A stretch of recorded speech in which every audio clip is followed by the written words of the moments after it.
Okay, Shabbat Shalom, Mishpaha. This is Rabbi Kefa coming in from home base here in San Antonio, Texas. I'd like to wish you all a great Shabbat ahead. It's morning over here. We started at 9 o'clock Central Time, Texas time, which is Central.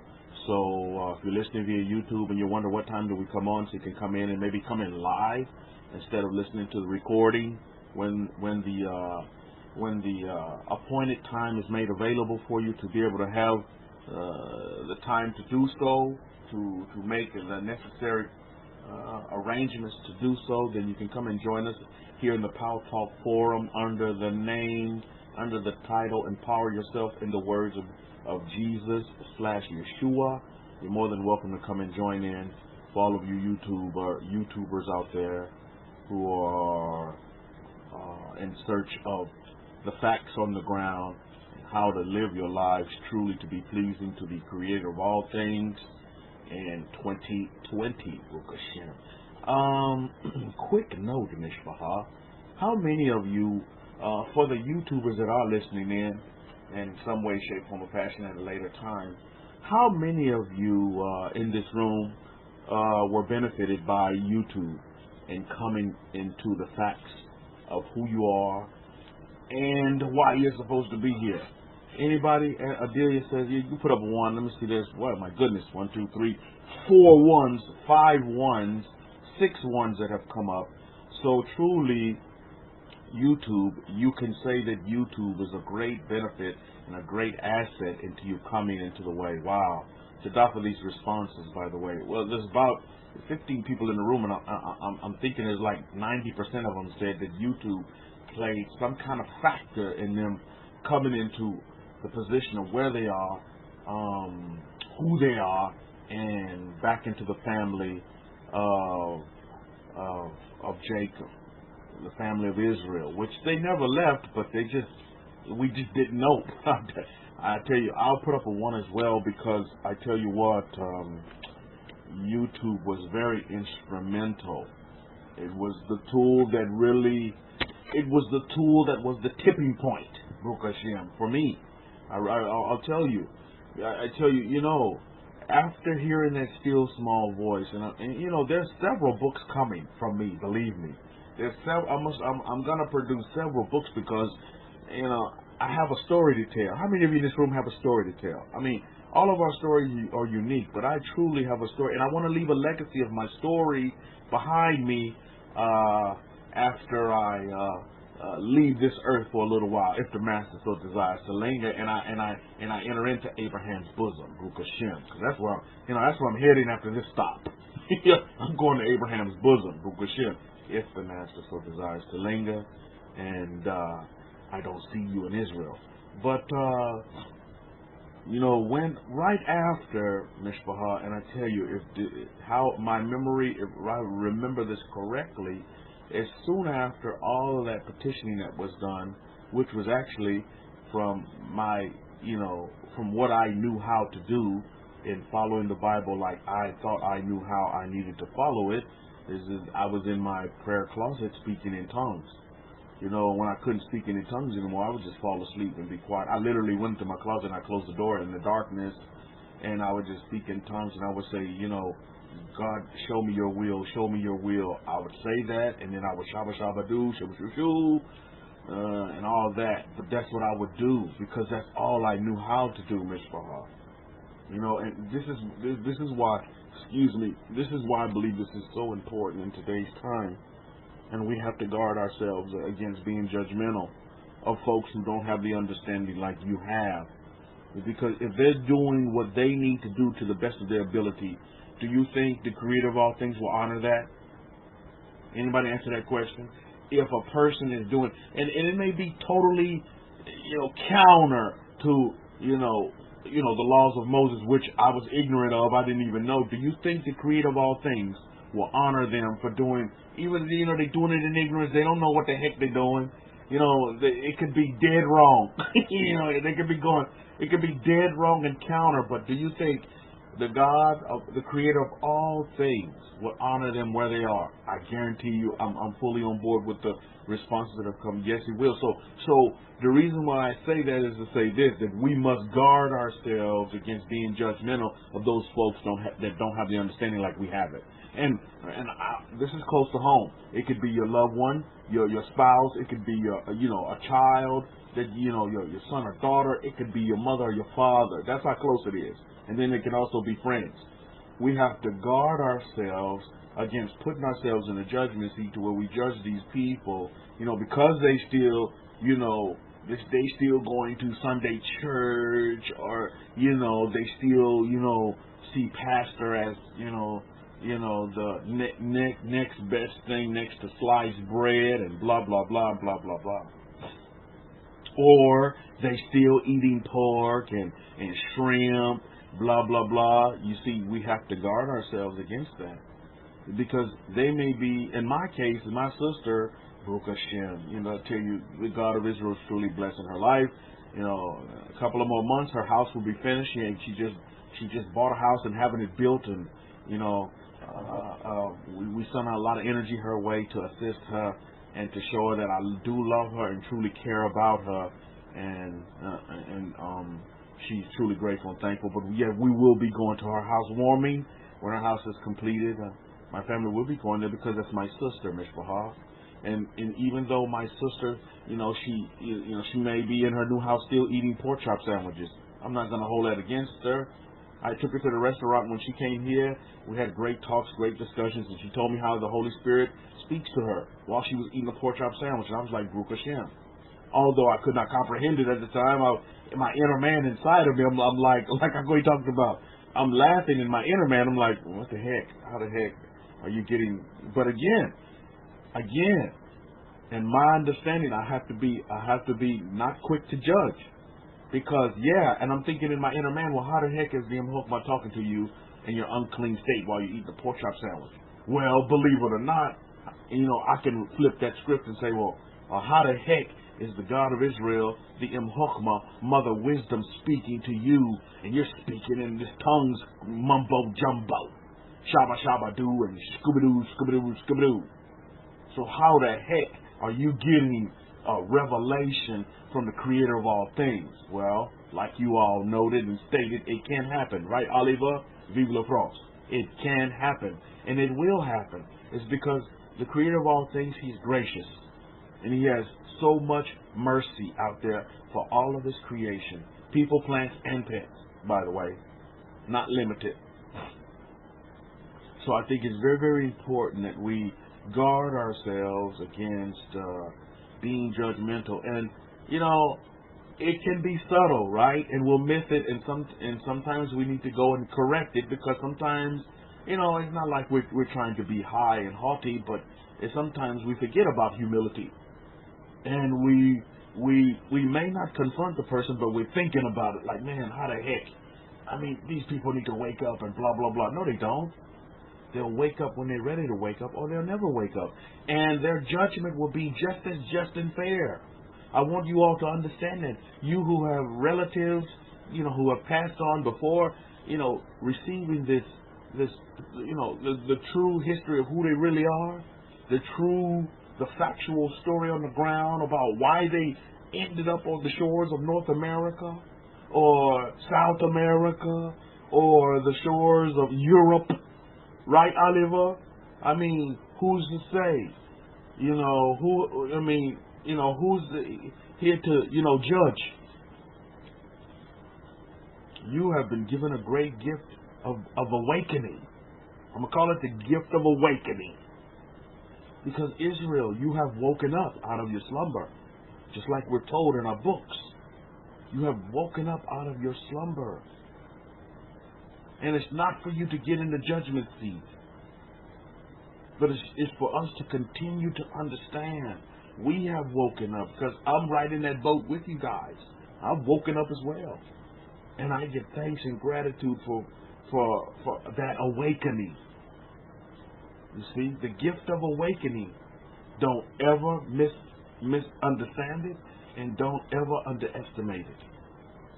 Because I know every one of you in this room and listening via YouTube has someone that hasn't woken up, and you deal with them every day. That's just what it is, right? But here's the most important thing, is that we have to learn how to deal with them. We can't put them on our level because they're just not. And I say that in all humility. And I say that with all compassion.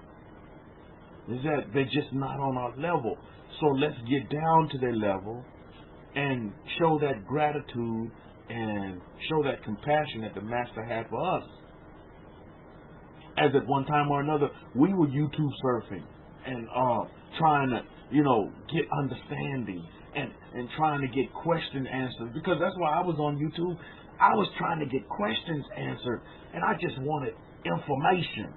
I tell you what, I became a sponge, and I just began to soak up information. Some of it I wrung out of my sponge. I didn't need it. And I knew, my inner man knew it wasn't right. I mean, you know what I'm talking about. Because I'm telling you, you start doing some surfing on YouTube, and you're going to get some information.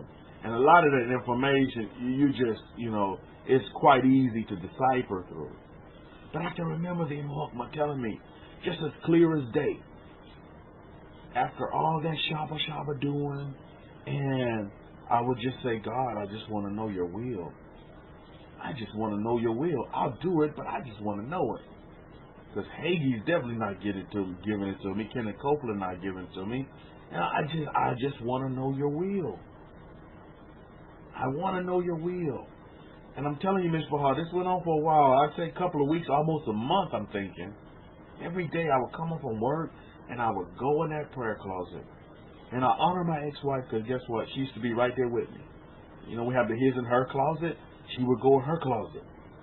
And she was right there with me. And I know the God of Israel is going to honor her for that. The God of Israel is definitely going to honor her for that in her judgment when she stands to be held accountable. That's going to be taken in consideration because she stood with me. And she went through some fires with me, Miss Bahar. But it's just some fires she couldn't handle. You know what I mean? It kind of reminds me of the story of Lot and his wife. When they were instructed by the heavenly beings, the angels, you guys have to get up out of here. You got to get up out of Sodom and Gomorrah. Now, I'm pretty sure, Lot's wife hung with him through many different things, many different events, many different circumstances, many different so-called problems. But leaving Sodom and Gomorrah, she just had to look back. And so I see that, and with my ex-wife as well, is that, some of the fires that she just couldn't handle. She couldn't walk with me through the fires and not get burned. And there's just one thing that she couldn't handle. And, hey, I respect her for that. I truly respect her for that. She made a decision, she went away. But I tell you what, I don't hold her in no less esteem. Matter of fact, I lift her up because you know what? I understand that she stood with me through some heavy fires. And I will not forget it. If I'm not going to forget it, you think the Creator of all things is going to forget about it? No way. She'll be honored for that. And she'll be given justice and be judged rightly. But we're in these closets, man, I'm telling you. And I can remember when my period was up and it was time for me to really get some understanding, my goodness. When it was time for me to get some understanding, then it came. And it came just like this. My will is my word. That's what it was. My will is my word. And that is just what it was, Miss Bahar. My will is my word. And that's just what I needed. And then you know what the next step was after that? The next step after that was this. For me, it was YouTube. Because I was like, His will is His word. And the next thing I can remember, clear as day, is I went to YouTube and I was like, wow, what is God's will? And then, the first thing that popped up on YouTube, I clicked on the site. I don't know. I'm telling you, this was ordained. And I clicked on this site, and there's this dude. He looks like a Muslim. I'm telling you, the Muslim hat, and he's speaking, and he's like, hey, you people of color are the true people of the books. You're the people of the Bible, Rabbi Zakaria. That's what it was for me. You're the people of the Bible. And I'm like, hold up, wait a minute. This Muslim-looking dude telling me that I'm the people of the Bible? And here I am, hanging on the coattails of what I thought was the people of the Bible. Man, I'm giving money to the Jews. Man, I'm lifting up the Jews in my prayers. Oh, praying for the Jews. How many of you remember that? It was like clear as day. I'm like, man, I know my Bible says if I bless the Jews, I'm going to be blessed. You remember those times? And I'm like, and all this time, and it took this man to look like a Muslim to me. And I was getting ready to flip the thing, because I was like, man, I don't want to listen. I'm not a Muslim. I know I'm not that. But then he began to speak. Because at the time, I'm already profiling the man. And he hadn't even put in 2 words yet. You know what I mean? But I sat there and I listened. And I was like, we got to listen. It's important to listen. That's Israel. That's our mandate, is to be listeners. Not to be tellers, but to be listeners. So I sat there and I listened. And I was like, wow, this man just told me. And I tell you, that's the biggest revelation, besides what I heard in my prayer closet. In my closet. Now, will is my word? It was, you are the people of the books. Black and brown people, this is your history.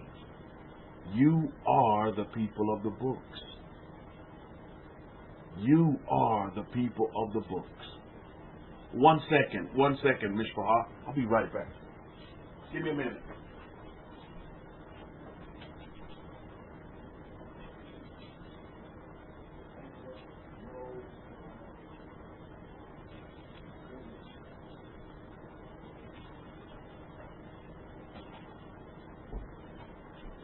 Okay, I'm back, Mishpah. I had to clear up some cloudiness.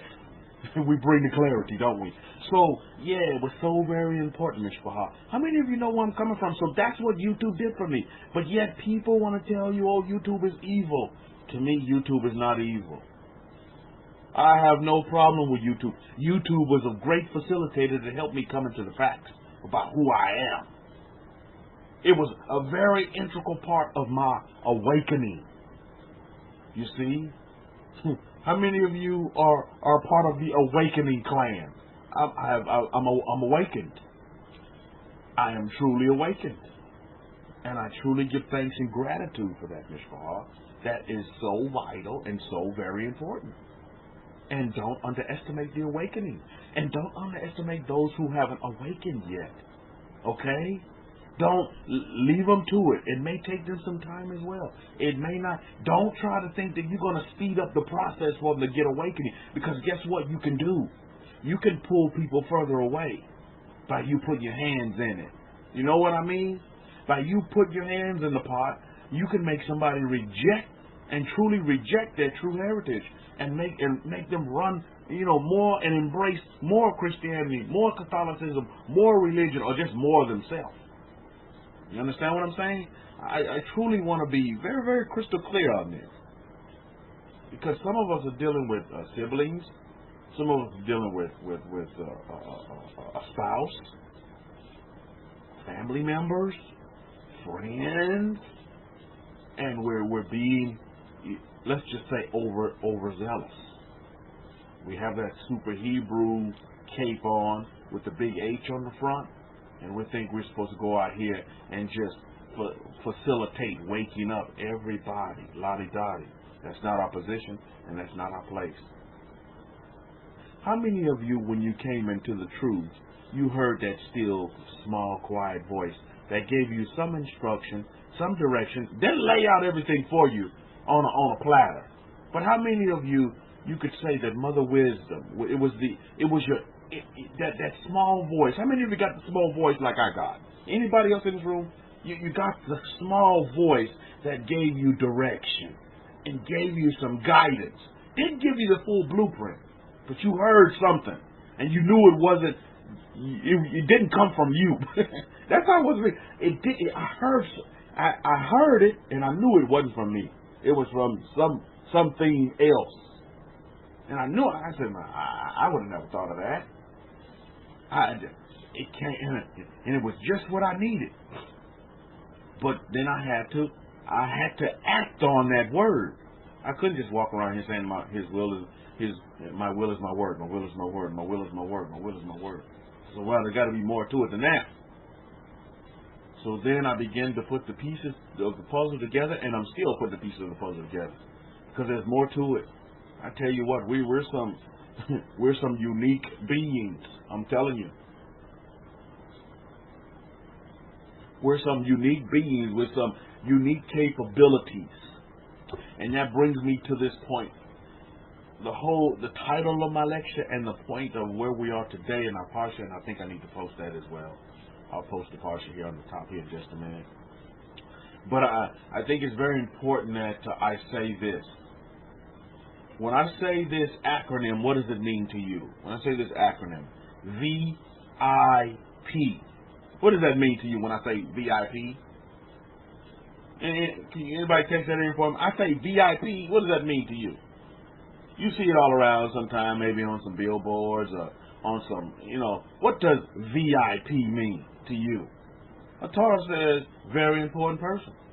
What does VIP mean? Anybody ever heard that? Hey, you are VIP.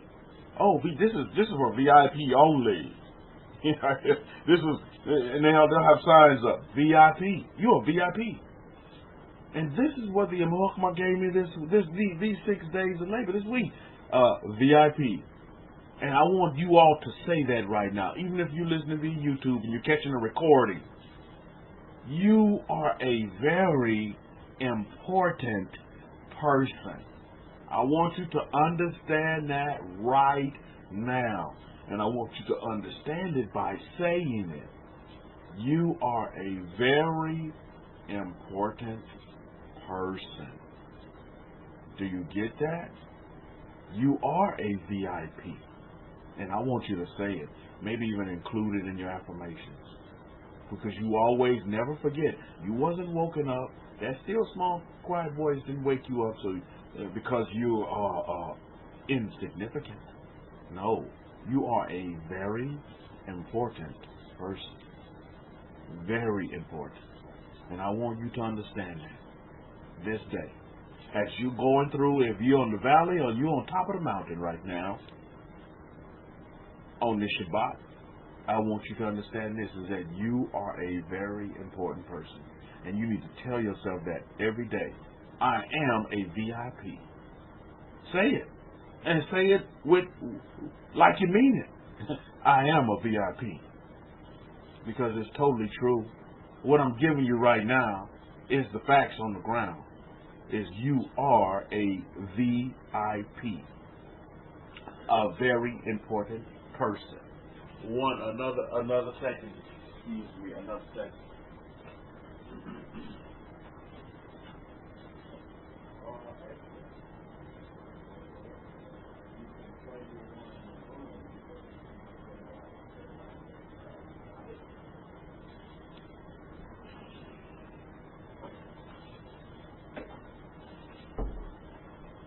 All right, back again, my friends.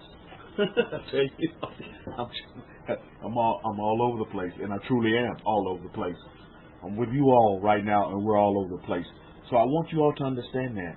You're like, I hope this is not revelation to some of you. No, I don't hope. My desire is that this is not a revelation to some of you. Is that you are about a VIP, a very important person, because you are. You are. Sometimes when you get down, sometimes you're going through those rough patches. I want you to remember this. Even in the rough patches, like I was telling you about, sometimes, we go through, I went through a lot with my ex-wife, and she stuck in, but she couldn't hang in there with me all the way. But I understood that I was a VIP, and I wasn't going to change. I'm a very important person. And I'm not going to let what everybody throws in my face or throws at me change that. The fact. Because I go back to that prayer closet time. Those times in the prayer closet when I was seeking, I wanted to know the will. Now I know the will of God is that I'm a very important person. I know that.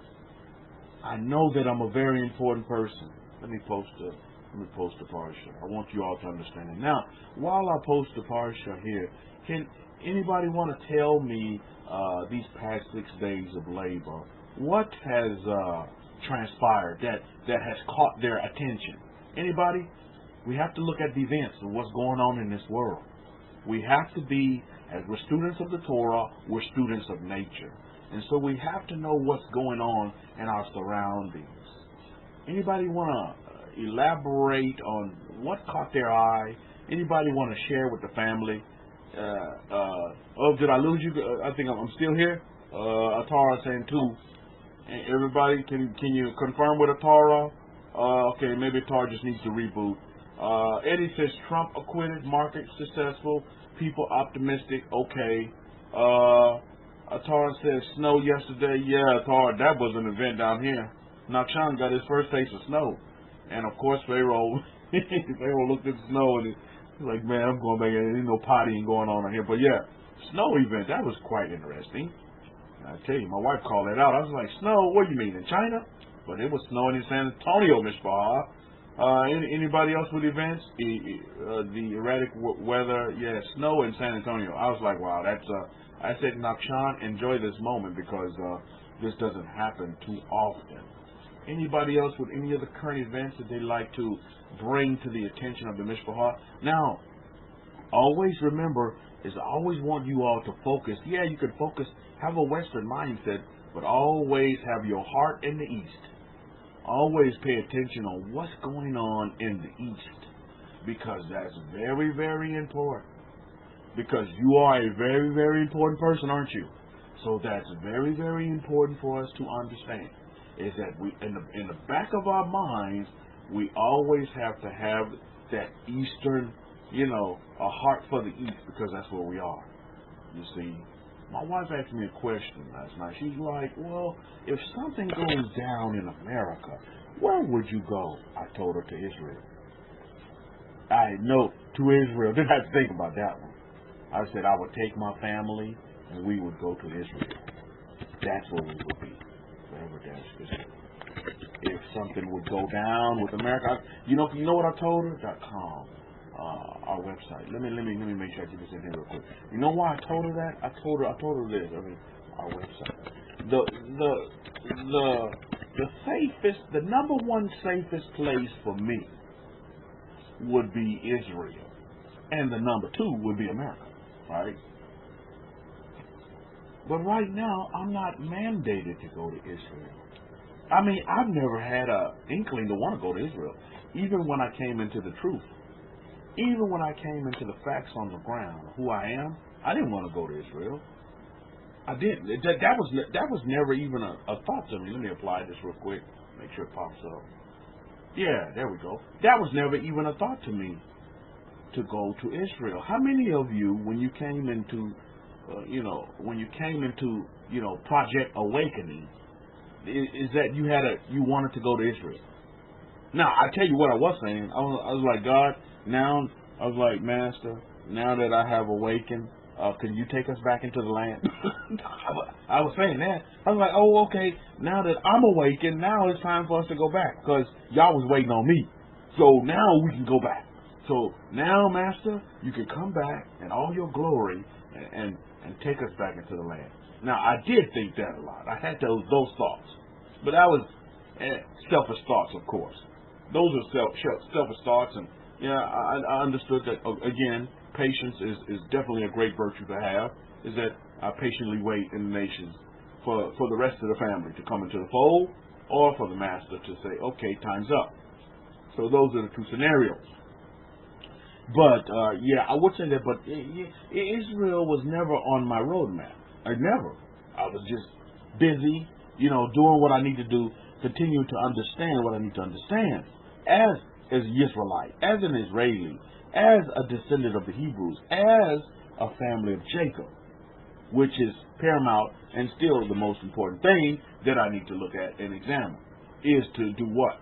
Is to understand, okay, yeah, now I'm a part of this family, what do I need to do? What's my place? What's my role in the grand scheme of things, you see? What is needed for me to do? And I understood that really quick as I began to delve into our books and understand what the Master said, is that, okay, you are to be a light. Now, this is where we are as very important people, or you as that very important person, because you are that very important person. I want you to understand that. How many of you did say that I am a very important person? You are a very important person. You're a VIP. You are a... See, listen, Mr. Hall. This may seem trivial, or you may think this is even childish, but this is very important for you to understand and really put inside your inner man. It's because there are going to be times when things and situations are going to come against you. I mean, you know, in life, everything's not going to go in your favor. And that's by design. It's by design for everything not to go in your favor. So this is why, during those times, you need to have the necessary equipment. You need to have the necessary things that, the tools that are going to help you get through these times when things are not going your way.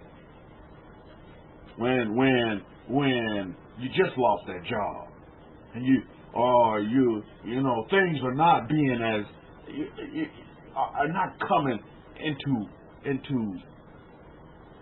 fruition like you think they need to come into fruition. And I had a little discussion with someone, and you know, what came to me was this from the Abrahamic-Faith, was that, you know, heaven has a way of doing things, and most of the time, it's not going to be the way you think it should be. You understand what I'm saying? Like, you may have this grand design laid out just the way you think everything's going to get played out, and it happens totally different. How many know what I'm talking about? It does happen. What you want does come about, but it just comes about in a way that you would have never imagined. That wasn't even how you scripted it, but it did happen. It did happen. It just didn't. It happened in such a unique way. You know, I'll give you an example. Like, say somebody is like, okay, say like they want a new car. They want this new car, and they see the car. They script in the car. They have visualizations about the car. They doing these whole things about them driving the car, them taking the car to the car wash, them and the neighbor talking about, you know, the car, and, you know, the neighbor giving compliments on how great the car looks. But then they begin to script like, okay, well, then there comes in the part, well, how am I going to get the car? So they start scripting or start imagining, well, or they start even using their mind. The mind will come in and say, okay, this is how I'm gonna get the car. Every paycheck I'm gonna put this amount aside until I reach the total amount of this car, or I'm gonna make this investment in this particular vehicle so that way I can save the money to buy this vehicle that I want. Or yeah, I'm gonna go to the bank. I'm gonna start putting out applications for loans, for car loans, for banks, and I'm gonna see whatever bank can approve me. Then I'm gonna go with that bank, and God is in it. But then what ends up happening is none of those scenarios happen that way. They keep scripting, they keep doing affirmations. But what does happen is one day, you know, you're walking down the street, and this man comes up to you and says, "Hey, you're Israel, and I just want to be a blessing to you because I know if I bless Israel, I'm going to be blessed. So here's the keys to a car." And the car is exactly like you wanted it, like you envisioned it, and that's how you get the car. You understand what I mean? So that's just a scenario about how things can come about, how things can come into play for yourself, like that. So that's just one example for us of how things can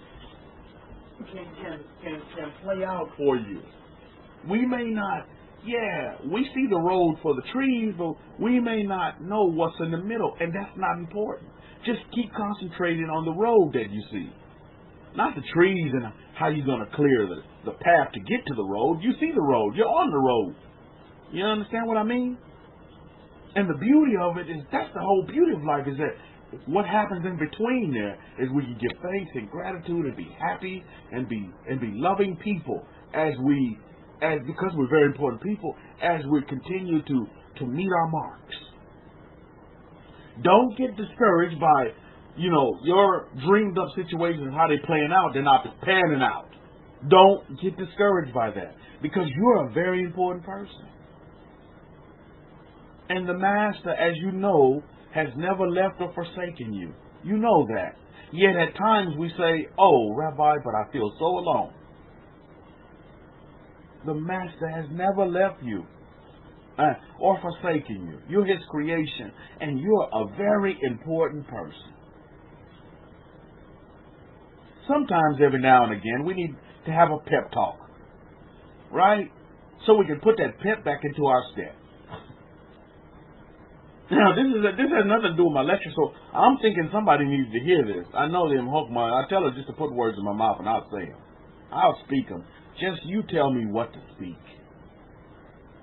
Too many times, things can happen in our lives, or too many times, we can be in such a, the conditions around us can be in such a bad state that starts to permeate on you as well. You know what I mean? That it starts to penetrate even you. And at times you need to pick yourself up and tell yourself, and just re-energize yourself and refuel yourself and tell yourself, hey, I'm a very important person. One of the great things about the Shabbat is it does that. Is it gives us the opportunity to refuel, right? Along with all those other R words. To remember, to rejuvenate, to rest. All those other R words, so we get the time to refuel. To also reassess. You look back at your last 6 days of labor and reassess and give gratitude and thanks for all of the wonderful things that have occurred in these past 6 days. For the miracles that have happened in your life. You see, what's so very important, I've been thinking about this, it's like how, and this is where, and kudos to religion. Kudos to religion. But you have to ask yourself this question as an individual. Is this is an important question, how do you make the Bible real to you in 2020? How does the Bible become alive to you in 2020? Now, religions have, kudos to religions, they have taken, principles of the Bible and applied them and then added things to them to make the Bible as real to them as they think it's real. But the more they try to make it real, they put it out there in a non-real type way. You know what I mean? To where you're always trying to, reach out for something that's not there. It's like like religion leaves you hanging. Like on a cliff. You know what I mean? And you can never get up on the cliff because that's the whole purpose of the religion. Is to keep you hanging and reaching for something. When the Bible becomes real to you, you understand that you already have everything in you. You don't have to reach for anything. It's already inside of you. So the whole quest about life is, I want realism. I want a tangibilism. Make it real. Make the Bible real to me, to where I can use it on a daily basis. Don't quote me some verses from the Bible. What good is that doing you? How many of you realize that you mastered quoting verses from the Bible? What good did that do you? Did that improve your bottom line? Probably not. Right? It didn't improve your bottom line.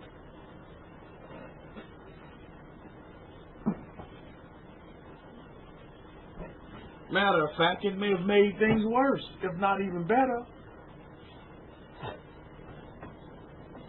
So, these are the things that we need to consider going forward. And one of the biggest and most powerful things that you can say to yourself, about yourself, and for yourself is that I am a VIP. I'm a very important person. Now, for all of you that say that you're a very important person, what do you base that on? Tell me. What's the foundation for you being able to say that? Okay, say like you go up to Joe Blow, your friend, and your name is Joe, no offense. But if you go up to Joe or Jane and you tell them, hey, I'm a VIP. Well, what if they say, well, what do you base that on? What do you base it on? What makes you different from me? And I'm not a VIP. I don't call myself a VIP. So how can you call yourself a VIP when you're just like me? So what would you tell that Joe or that Jane? What would you tell them? What do you base your VIP status on? Being a very important person. What do you base that on? You may need to think about this for a minute. Like, what do you base that on? What's the basis? Because listen, for everything in life, if it's gonna be kept, it's got to have a foundation to it. The Master Yeshua talked about this all the time in his parables. You want to build your house on solid rock. You want to build it on sand. What do you base it on? Shanya says a relationship with the Most High. I would say that I have the divine inside me. Am I correct? Please correct me if needed. Every answer is correct in this Ohio 5 because it's your answer. It's your opinion. It's how you see it. This is why I asked you. I mean, what makes you a VIP? What makes you a very important person? I am a part of the family of Abraham and I have the DNA of El Shaddai. What makes you a VIP? A very important person.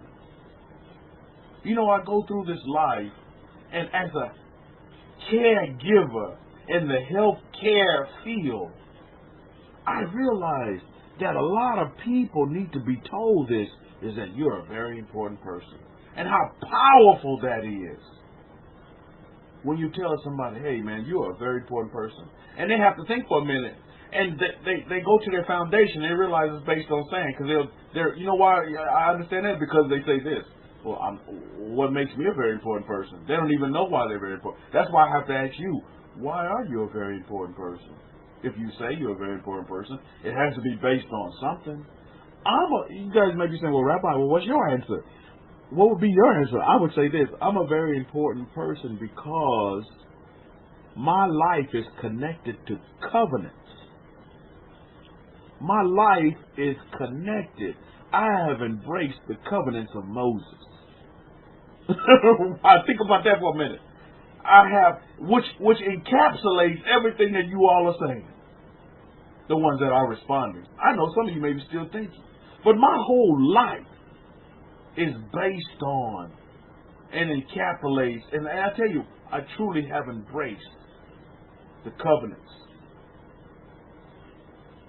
Because think about it. Remember when the Hokmah told me in my prayer closet, my will is my word? That will of God is his covenant that he made with his people. That's the will.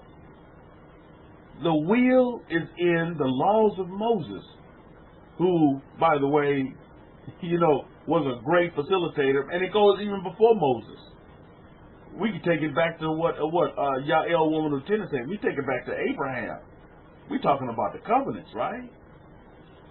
And what we see throughout all of our history, as we go back to the beginnings of Bereshit, we see from the covenants being put in place.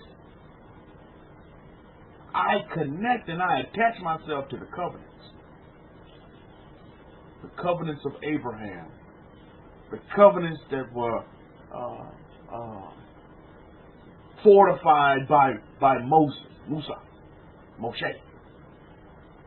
All in the covenants. That's what makes me a VIP. A very important person. Is because I'm encapsulated in the covenants. Now, I guarantee you, and I would encourage you to use this 6 days of labor with any of your Catholic friends and any of your Christian friends. Just ask them this question. Ask them this question. Do you know what covenants are? Ask them if they even know about the covenants. You can phrase it any way you like, but just ask them. Say, do you know about the covenants? Just ask them, and I guarantee you, in the 90 percentile range, they'll say, "Yeah, I know about the covenants. I know about them. I know of them. I heard about them." the covenants. We are truly, the covenants make up our DNA. That gives us the DNA of El Shaddai. It's all wrapped in the covenants. It's all about the covenant. That's what makes us very important people. Or that's what makes you a very important person. How many of you with me? It's the covenants. Because when you begin to study our history like you study our history as students of our history, as students of the Torah, every single time the master comes on the scene, every single time the master reiterates and brings up and reminds himself, and not himself, but reminds us, the readers, of the covenants. It's because of the covenants X, Y, and Z is going to happen. It's because of the covenants I'm not going to do X, Y, and Z, and it's because of the covenants that I am going to do X, Y, and Z. Right? If you notice, the focal point is always on the covenants. You don't believe me in the what they call the Old Testament, or what we call our Tanakh? How about let's take it to the New Testament, what they call the Brit, the New Testament. What did the Master say? The Master said himself, can anybody tell me, who did Jesus, Yeshua, who did he come for? Think about it. Even the Master tells you, who did he come for? Who did the Master come on this earth for? What was his purpose on this earth? Who did he come for? Anybody? What did he say? He said it out of his own mouth. And you all, it's been written and recorded in what they call the New Testament. We call it the Brit, or just our history. At the end of the day, this is just our history being it's written out for us. Beautiful, isn't it? And it goes back to what was told to me by Hakohim when I first listened to him on YouTube. The Master said, I came before what? The scattered sheep, the lost sheep of the house of Israel. That's who I'm for. That's who I came for. Why did he only come for those people? Because of the covenants, man. That's why. Covenants are still in play. This is why, to this day, I'll embrace the covenants. I'm a very important person because of the covenants. To where the Creator of all things was send his only unique Son. Was send his unique Son down here. Not the only Son. Because Hasatan is the Son of the Most High as well. And all the fallen ones that came down with him. But he sent his unique Son down here. Why? Because of the covenants. Because of the covenants. You are a very important person. Are you realizing why you're a very important person? And you know what? When you have your conversations with the Catholics and the Christians, you can tell them that too. And you can put it, you see, you got to make it real to them the way they understand. You say, yeah, the covenants. Even Jesus came down. Not for the whole world, but for the covenants. Now, if the whole world embraced the covenants, then Baruch Hashem to the whole world. That's great for the whole world.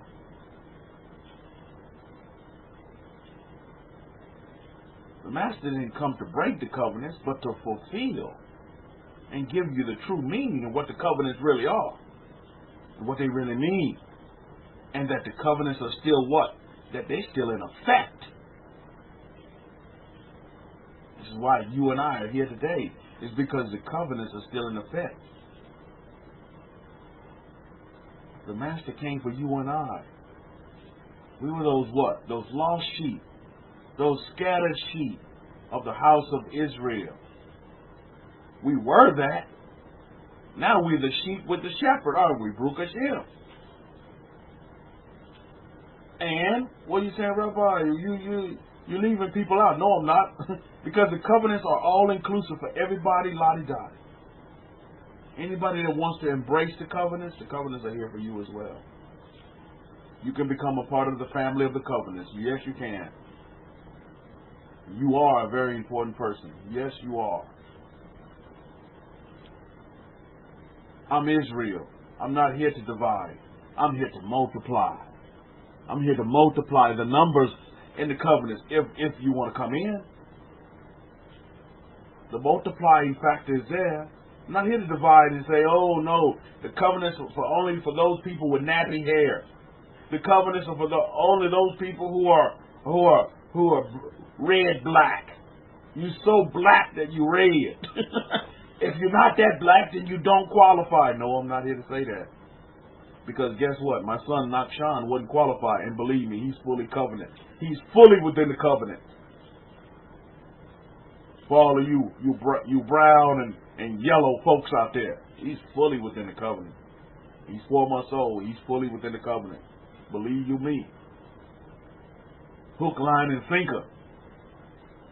So we just can't, the covenants are inclusive to all, but they're exclusive. That's what makes you a VIP, a very important person. Because you're a part of this exclusive club. That's open to all, by the way. Anybody ever tried to get in a place and you couldn't get in because you wasn't VIP? Let me put up a 1. That was me. Anybody besides me? You tried to get in maybe it was like a club or a restaurant. I can remember going to this restaurant one time, and I wanted to sit in this particular area. They're like, oh, you can't sit over there because you're not VIP.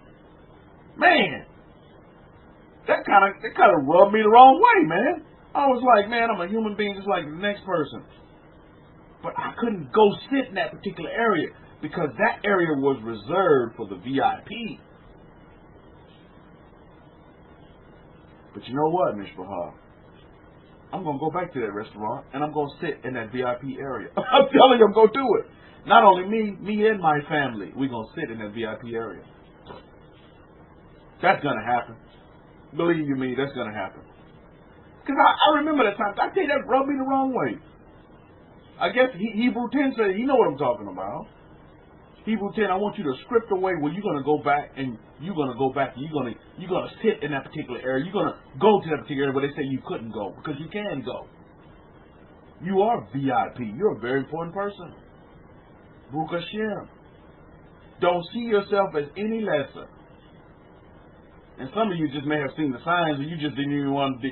You just knew you didn't qualify, but you do qualify.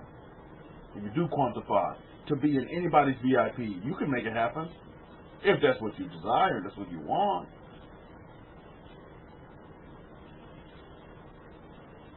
Well, Rabbi, I'll just settle for sitting over here. No, I'm going to settle for only the best in every area of my life, Mishpahah. Only the best.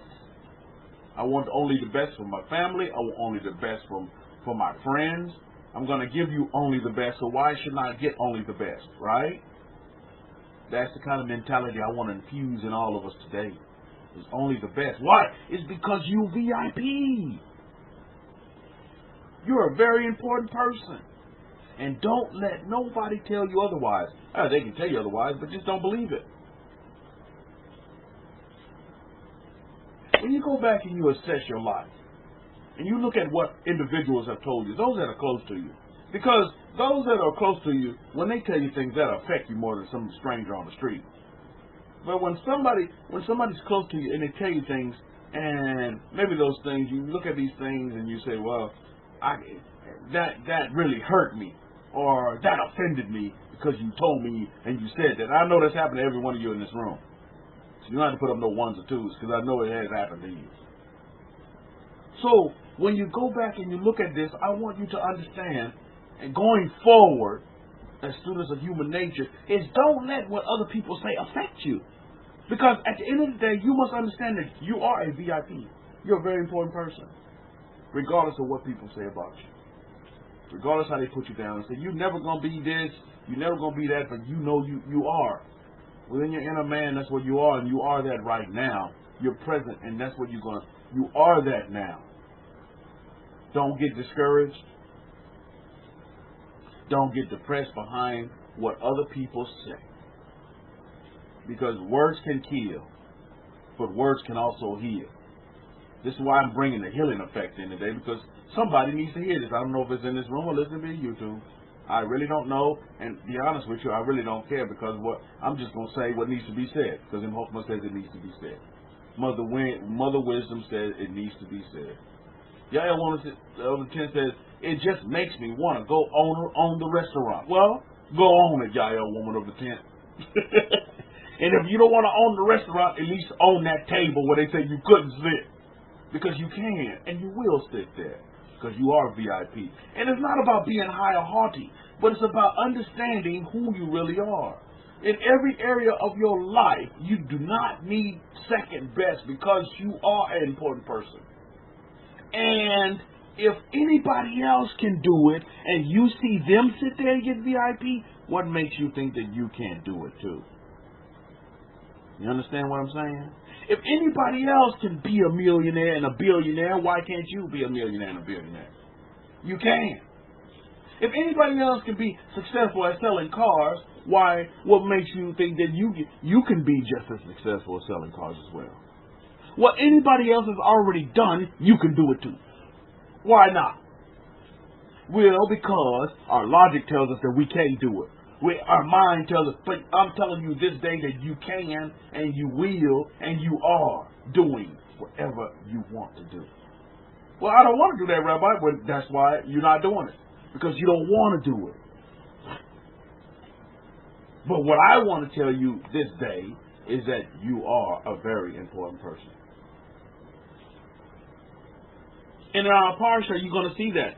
In Bishalach, you're going to see that in our parsha, that the creator of all things, the God of Israel, because of the covenants, sees you as a very important person. I want you all to understand that you are VIP. You are. Our history shows us time and time again. And believe it or not, you don't have to believe me, but just look at your life.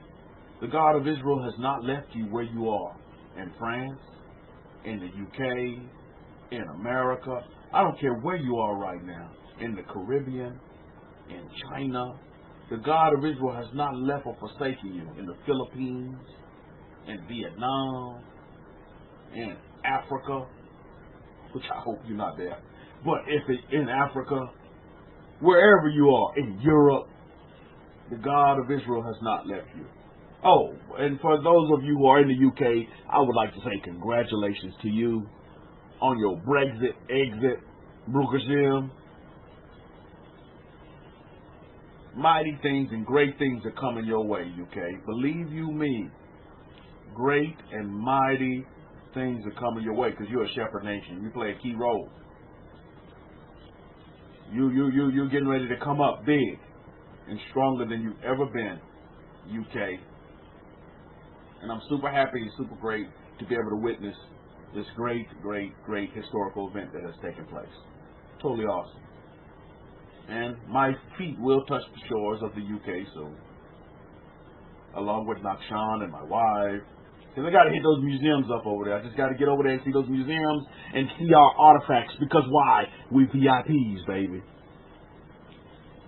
And it seems like the British museums seem to keep all of our VIP materials. And that's a great thing. So that everybody can see them. That's great. And they're not in somebody's private collection hidden. The UK museums are bringing our history and our artifacts to life. And that's great. And I want to be a witness and a watcher to that event. So yes, I will be in the UK soon. So I think it's very, very important that we do understand is that we have to have a particular mindset and base our mindset on something tangible. Everybody knows about the covenants.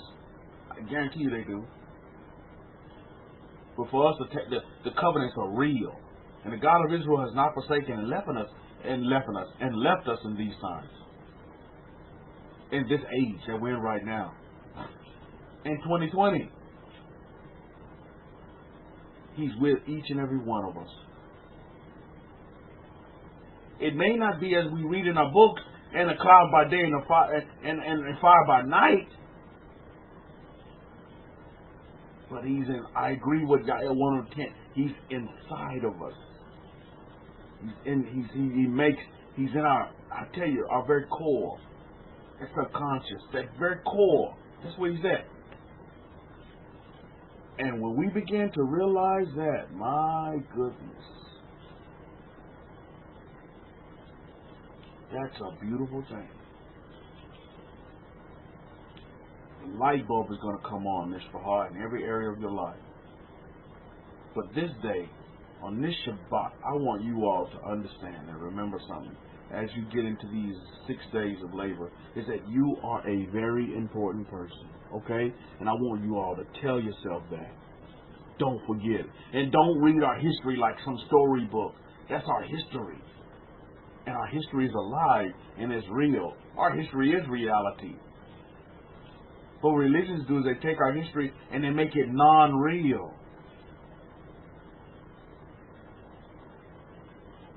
You heard of fiction and non-fiction. But they make it just non-real. Like, they dream it up like it just like, and it's unattainable, like you can't reach it until you can't reach it. And you can't reach it until you can't do nothing about it to reach it. I'm like, well, what good is that going to do? So it leaves you in the hamster cage just spinning on the wheel. And I got sick and tired of spinning on that wheel, right? That got old quick for me. I realized, man, Sunday I'm just going to do some yard work. Sunday is not my holy day. Sunday was yard day for me, Miss Blah. And I would get out in the garden, and I would do yard work. Everybody, my neighbors, they get in their suits and their dresses, and I'm out there just as dirty in my coveralls, you know, moving earth around in the yard, telling them have a great day. Now, what the heck? Why isn't he going to Sunday church?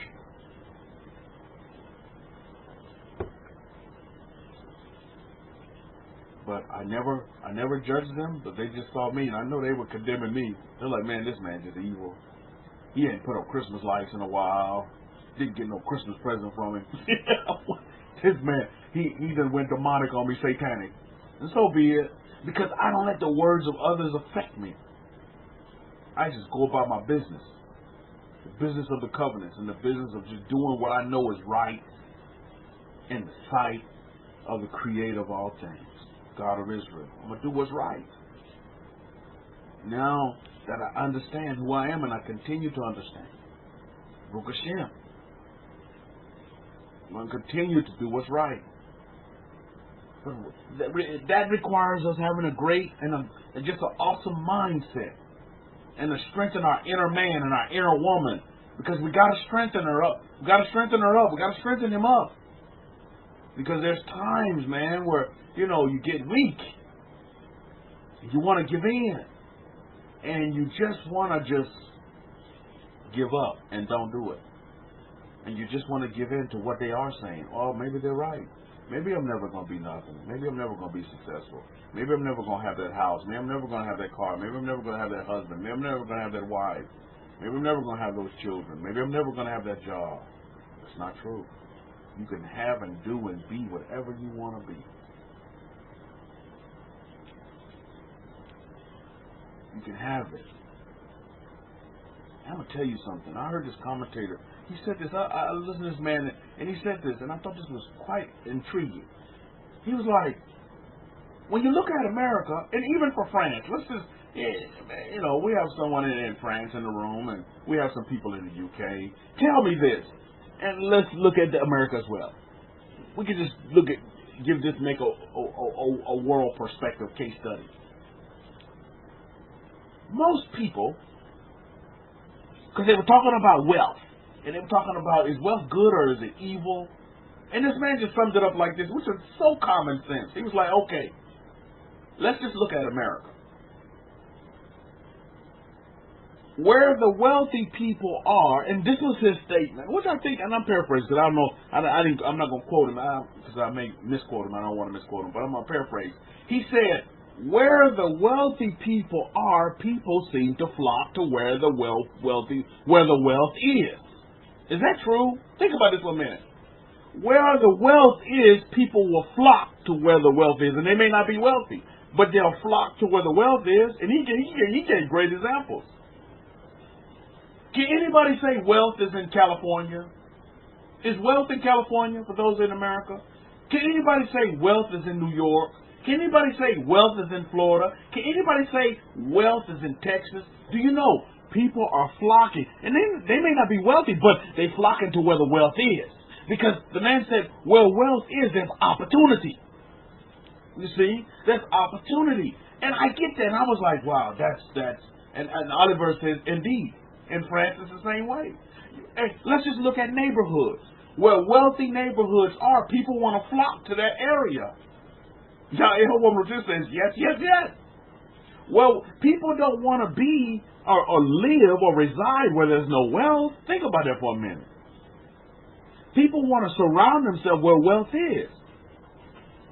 Because what wealth has a habit of doing is permeating. And you may not get the wealth, but you get some of the scraps. And that's how some people think. They're like, wow, well, at least I can be around that person that is wealthy. I'm telling you, whatever you want to do in life, get around somebody that's already doing it. And we've been saying that over and over again. You want to be successful at selling cars? Get a mentor that's already selling cars and is super successful. Get his book. If you can't get him, get his book and read it and learn from him. Learn from his life. You understand what I'm saying? These are the keys to it. I tell you, the man made a good point. He was like, yeah, that's why you see people, wealth is leaving New York, and the wealth is going to Florida and to Texas. So people are leaving New York and going to Florida and Texas that are not wealthy. Why? Because that's where the wealth is going. And so people follow wealth. People want to be next to people who are wealthy. How many of you have that mindset?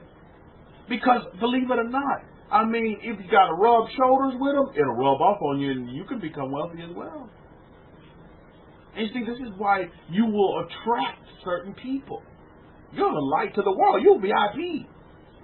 So why is it that you're shunning people away from you? They're attracted to you because of your covenants.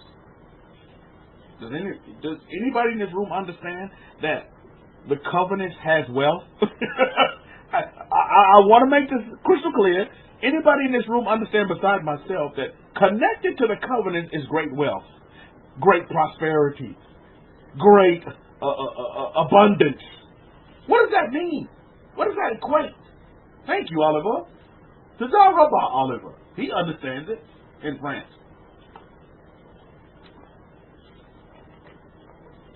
Wealth, Mishpah. Now, he's just talking about wealth. But how many of you know, when you have wealth, you can do many great things and help many, many people. And really give esteem to the master.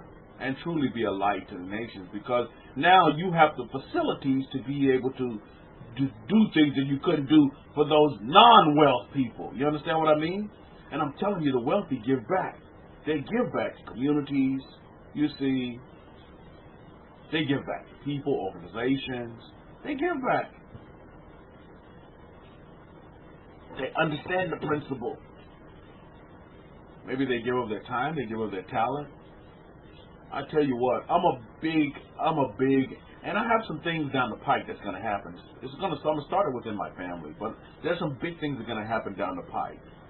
Because would you rather me give you a fish, or would you rather me teach you how to fish? You've heard the saying. How many of you just want me to give you a fish? Now, I'm not knocking Africa, but my stay in Africa, I noticed that. They wanted me just to give them a fish. But they didn't want me to teach them how to fish. They didn't have time for that. Or the patience. But they wanted me, or the Constitution, but they wanted me to give them a fish. And it was always, give me a fish, give me a fish, give me a fish. Give me a fish. Well, I want people to teach me how to fish. Don't you? You don't have to give me anything, but you teach me and I will do it. You teach me how you became successful, and I'm going to do exactly what you did. And I, too, will be successful, because I see that the pattern works. You teach me how to sell cars, and I'm going to sell cars exactly like you taught me how to sell cars. You teach me how to sell this particular product, and I'm going to sell this particular product just like you did it, because you taught me I'm going to do it just like you did, because I see that you are successful. It's tangible. You are successful. You're a billionaire. So why not take advice from a billionaire and a millionaire? Because they already just teach me how you do it. You don't need to give me a fish. You see? Woman of Ten says, then I can also teach. That's the point I'm getting to. And so instead of my family coming to me saying, hey, can you give me this money? Give me. No, let me teach you how to make this money the way I did it. And you can do the same thing. And then you go on and you teach it to your children, your children's children, your children's children. Now you have set up a legacy of multiplicity. Do you get it? That's the key right there. Is that more people need to be fishermen and not just giving out fish. What did the master say? Come with me and I'm going to make you fishers of men. Do you get it? You need to become more fishermen. I'm going to teach you how to fish. I'm not going to give you a fish. What good is that going to do you? That'll satisfy you for a few hours. And then you want another fish. So when I was in Africa, I noticed this mentality, this thought process in the people. And it may not only be in Africa. I can't talk for the whole of Africa, but I can talk for Ghana. I can talk for Senegal. I can talk for Kenya, because these are the places where I've been. I still want to get to Morocco, though. I got to get to Morocco. That's on the list. But it's a mindset. So it's all in changing up the mindset. Is that we want to teach people how to fish. We don't want to give them a fish. So in order to be able to teach people how to fish, we have to be great fishermen ourselves in whatever field we're fishing for, right? Or fisher women. And all respect for our women in the room. And no disrespect to you in no kind of way. So do you understand where we're going with this? So that's very, very important. It's very, very important. As a very, very important person, a VIP, being a light is that very same premise. Is to teach people how to fish. Is to teach people how to be a light. Don't give them the light. But yet that's what many people are doing. And they use the mandate of the Torah, and I call them the zealots out there. They're just giving people the light. The people may not want the light. First they got to want to be taught about the light. But again, we want to give them the light. You see what I'm saying, Miss Farah? Boy, what a great lesson. A great lesson. Is that you don't want to give them the light, teach them the light. And then let them come to the light and want to be taught light. And then they can be light. You see, because at the end of the day, you want more light, right? You don't want more just giving out light, but you want more light. You want more illumination. So people have to be taught how to illuminate so they can continue to illuminate. You understand, Ms. Bahar? This is where we're going. Now let's get into our parsha. Bishalak. Let's get into our parsha in our history here. This is a very important time in our history. Very, very, very important time in our history. Very important time. And when you get to the meat and potatoes of our history during this time and the actions that are being played out, these actions are being based upon the covenants. The reason why Pharaoh, the Egyptians, received the smackdown was because of the covenants. Yeah, cruelty and, people weren't being treated right. But at the end of the day, when you get to the grits and the greens, the reason why we find ourselves, reading this particular history was all based on the covenants. It's all based on the covenants. Now, in the back of your minds, and in your inner man, and in your inner woman, I want you to remember VIP, VIP, VIP. As you read our history, as you read our books, you read our Tanakh, You read our history and what they call the New Testament or the Brit. I want you to keep in the back of your mind, VIP, VIP. When you study, think VIP. And you'll see it time and time again. Is that the creator of all things, the creator of Israel, the God of Israel, he come through for his people. Why? Because he loves them? No, because of the covenants. Because sometimes the God of Israel didn't love the behavior of the children of Israel. Am I correct? And we're told in our books, he just kind of wanted to start all over with a whole new clan, a whole new group of people. But he couldn't because of the covenants. And the great litigator, in Moses, would always bring that back, bring that point back. Hey, Master, remember the covenants. Remember the covenants.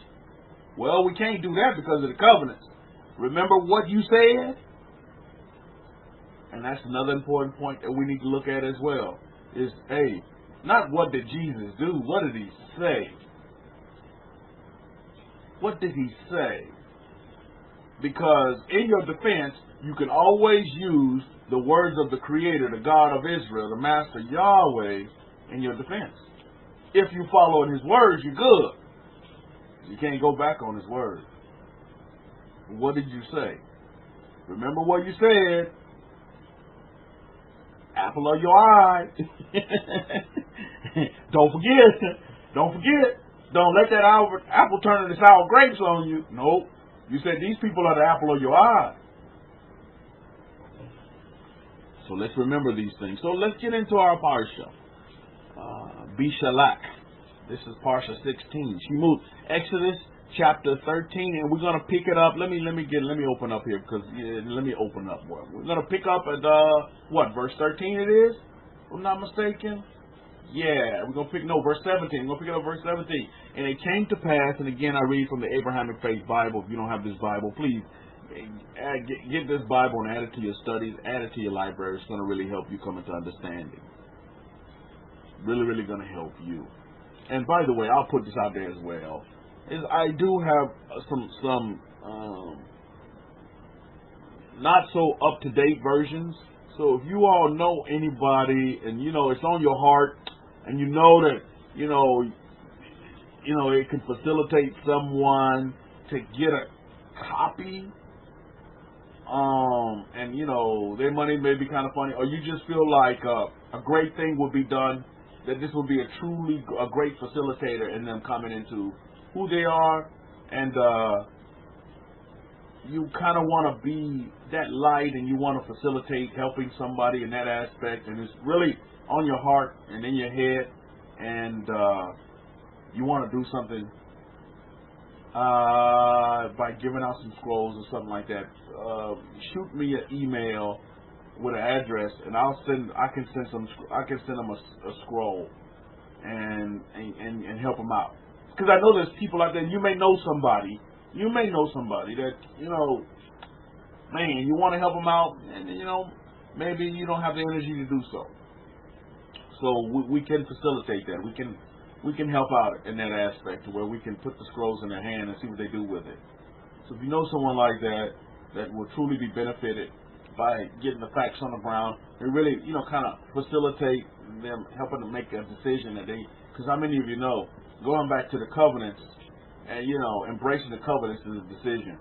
And so what you want to do is give them all the evidence that they can make a decision, like that. The law of justice scale, Lady Justice, like they can weigh it out and decide whether or not Torah is for them or not. If you know somebody that like a free Torah, just let me know. Send me an email with an address, and we'll get some out to them. Kind of give me a little backdrop of their story, what's going on, and yeah, if it's green light for Mother Wisdom, then it's green light for me, and we'll put it out there.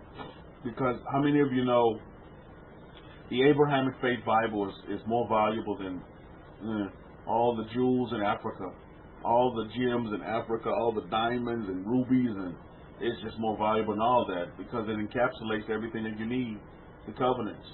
And the covenants encapsulate everything that you need. If you want wealth, if you want prosperity, if you want children, if you want a husband, if you want the wife, if you want the job, if you want the car, if you want the house, if you want just happiness and peace, then it encapsulates all that.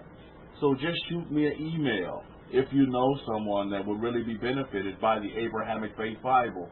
Not just any Joe blog, because we don't want to throw pearls to the swine. I definitely don't want to do that. But we have to guard our Torah. But if you all know someone out there that's just like, man, you're a great candidate. I see you have the sincerity, and you just need, guidance. And, then we can definitely make those arrangements, Mr. Hart. Because remember what I told you. It's like the greatest thing that you can do is give back. Just give back. It's not to give out a fish, but teach people how to fish. And believe me, would anybody argue with me that the Abrahamic-Faith Bible would teach you how to fish? I mean, come on. I mean, that's the tool that will teach you how to fish and some. So I think it's important that this tool does get out there for those who want to learn how to fish and not just want to fish. I hope you all understand. Well, my desire is that all of you understand where I'm coming from. So again, we read from the Abrahamic-Faith Bible, and we're going to pick it up in Exodus, Shemuth, in Exodus chapter 13, reading from verse 17. And it came to pass when Pharaoh had let the people go, that Elohim did not lead them. Oh, wow. I think we were having a discussion about this. Now listen, verse 17 is pivotal. that Elohim did not lead them by the way of the land of the Plishtim. Although that was near, for Elohim said, lest perhaps the people change their minds when they see war and return to Mitzrayim, to Egypt. Verse 17 there of chapter 13 there of Exodus of Shemuth. Can anybody tell me what's going on here, you students of the Torah? Why would the God of Israel begin to talk about war? I mean, they just come out looking like Mr. T put the smackdown on Egypt. What's this war with the Plishtim? Lest they see war. What war are they talking about? What's going on here? What's that? Shabbat shalom to you, Root Source, and shalom to you as well. What's this war? Can anybody tell me? If you know our history and read from our other books that we have out there outside of the 66, you'll have some understanding on this. But what's this war that is just being talked about here? And the master trying to steer the children of Israel away from the Plishtim so that they don't see that, and then be so fearful that they run back to bondage and brick making. What is that about? Anybody know? This war? Anybody want to take a shot at it?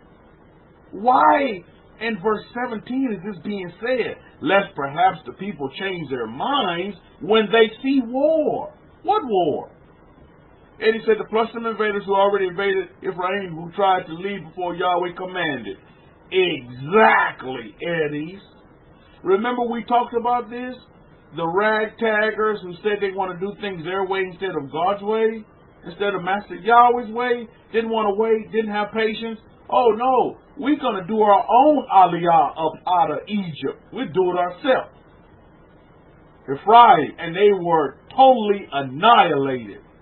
And guess what? During this time, those bodies and all that were still there. They were just there. Vultures eating on them. Now, you just come out of Egypt, watching the mighty right hand of the Most High put the smack down on Pharaoh and the Egyptians, and then you out here, you got all these possessions, and then you have to deal with seeing this, fellow family members, just bodies strung up by the Plishtim because they decided to do it on their own way. They wanted to have it like Burger King. We're going to do it our way. And that's just what happened. So you see how this history is there, but it's not there. Torah explains it, but it doesn't get into the explanation of it. That's just what happened. Folks wanted to leave early. Yael, woman of the tent, call it out. Those early leavers. Oh no, we don't have to follow. Hey, get this. We don't have to follow Moses and Aaron. We can do things our way. You see what happened? We can do things our way. And you see exactly what happened. The smackdown. Totally annihilated. Totally destroyed. That's just what happened. And so this would have been I'm thinking of the mindset of the people of Israel at this time, the children of Israel and the strangers that were among them. This would have probably, the fear factor, the fear level would have been so high they'd have run right back to Egypt like, wait a minute, we were taken out for this drama that happened to us? Well, so you have to look at this and say, wow, my goodness. My goodness. You have to look at this and say, my goodness. And so, again, this is why we read here in verse 17 that the Master Yahweh says, no, we don't want to go, even though this way is shorter, even though this way we get there a lot quicker. And what lesson do we learn from this? Is that sometimes getting things quicker is not the correct way. How about we take the long way? Think about this for a minute.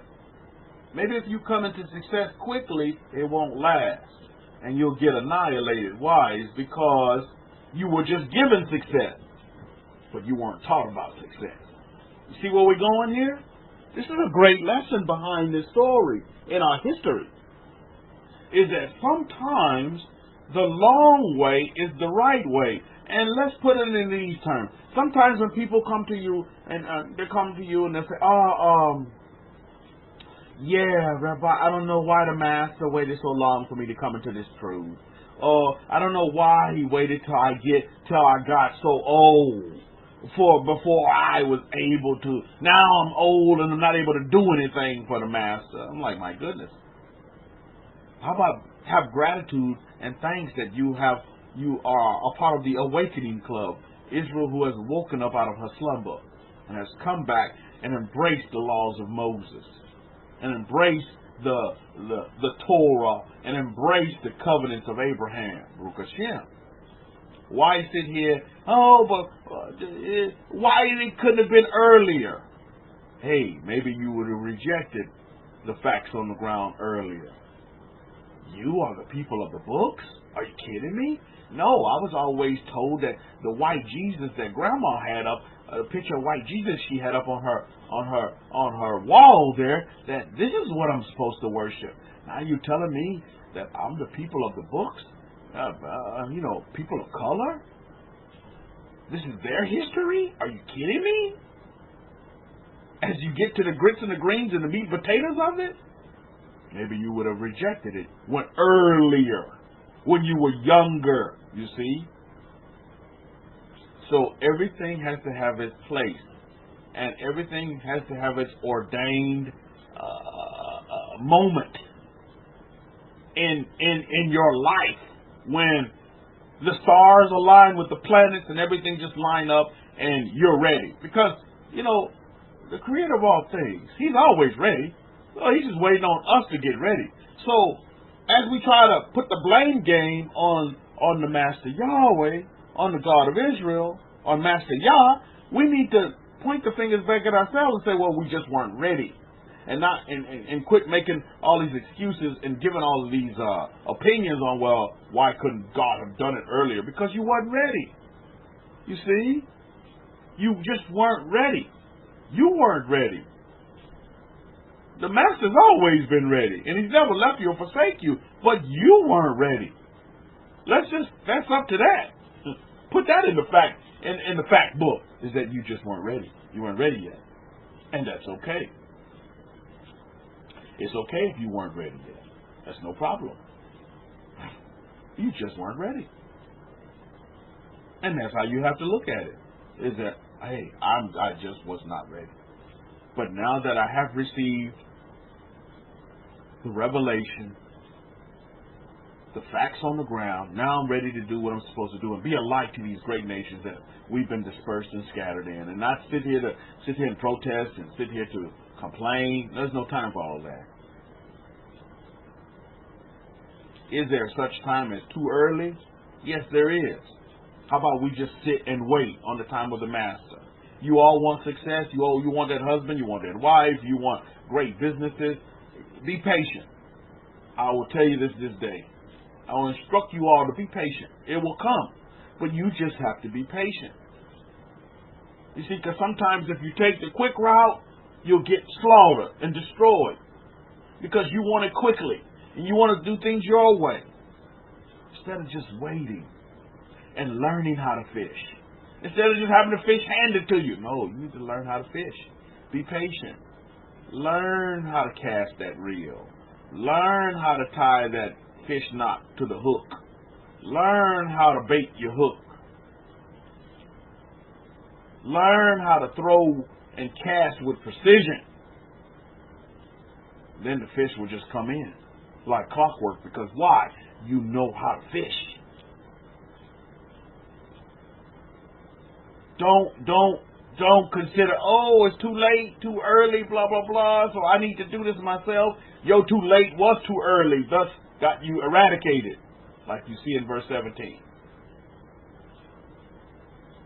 The master says there at the end of verse 17, lest perhaps the people change their minds when they see war and return to Mitzrayim and return to Egypt. Look at verse 18 of Shemot, of Exodus chapter 13. But Elohim led the people around by the way of the wilderness of the Sea of Reeds. And the children of Israel went up in orderly ranks out of the land of Mitzrayim, out of the land of Egypt. Baruch Hashem. Remember, everything takes place. Our Torah explains this time and time again in our history. We have an order. There's a certain order to things.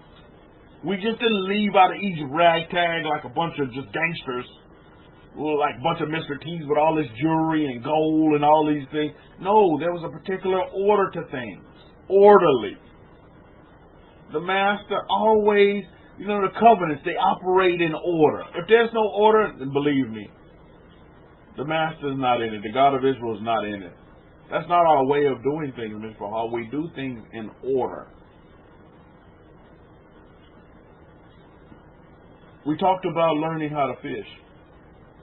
When you're taught how to fish, isn't there an order to it? Okay, first you do this, then you do this.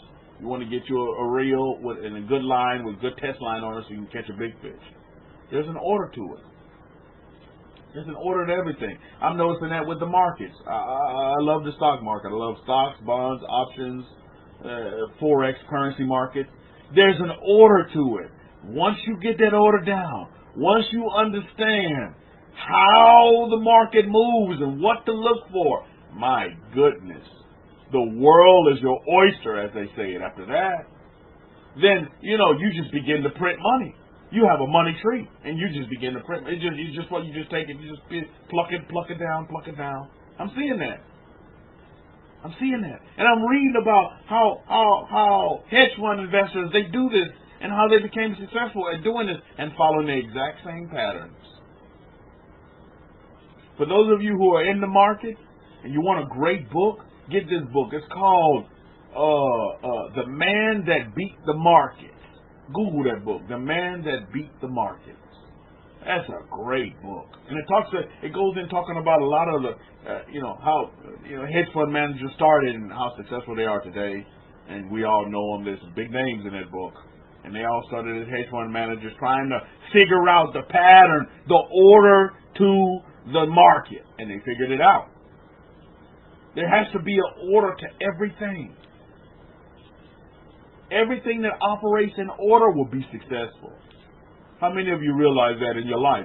If there's order to it, there was success to it. But when it was just chaotic, oh my goodness, it was a disaster. As President Trump liked to use that word, it was just a disaster because there was no order. You look at the greatest countries on the face of this earth. They have law and they have order. You look at them, they'll have order. They'll have an order to them. You'll see this. The Man Who Solved the Markets. There you go, Eddies. By Jim Simmons. That's the book. That's the one. The Man Who Solved the Markets. That is an awesome book. Put it in your hand. To put that book in your hand. And it'll give you some great understanding. Great understanding about the markets and about, my goodness. Again, we want to learn how to fish. Don't give me no fish. I don't need you to give me money. Teach me how to make money. Teach me how to make money. I don't need you to give me, I don't need you to give me a wife. Teach me how you got that wife so I can go out and get me a wife.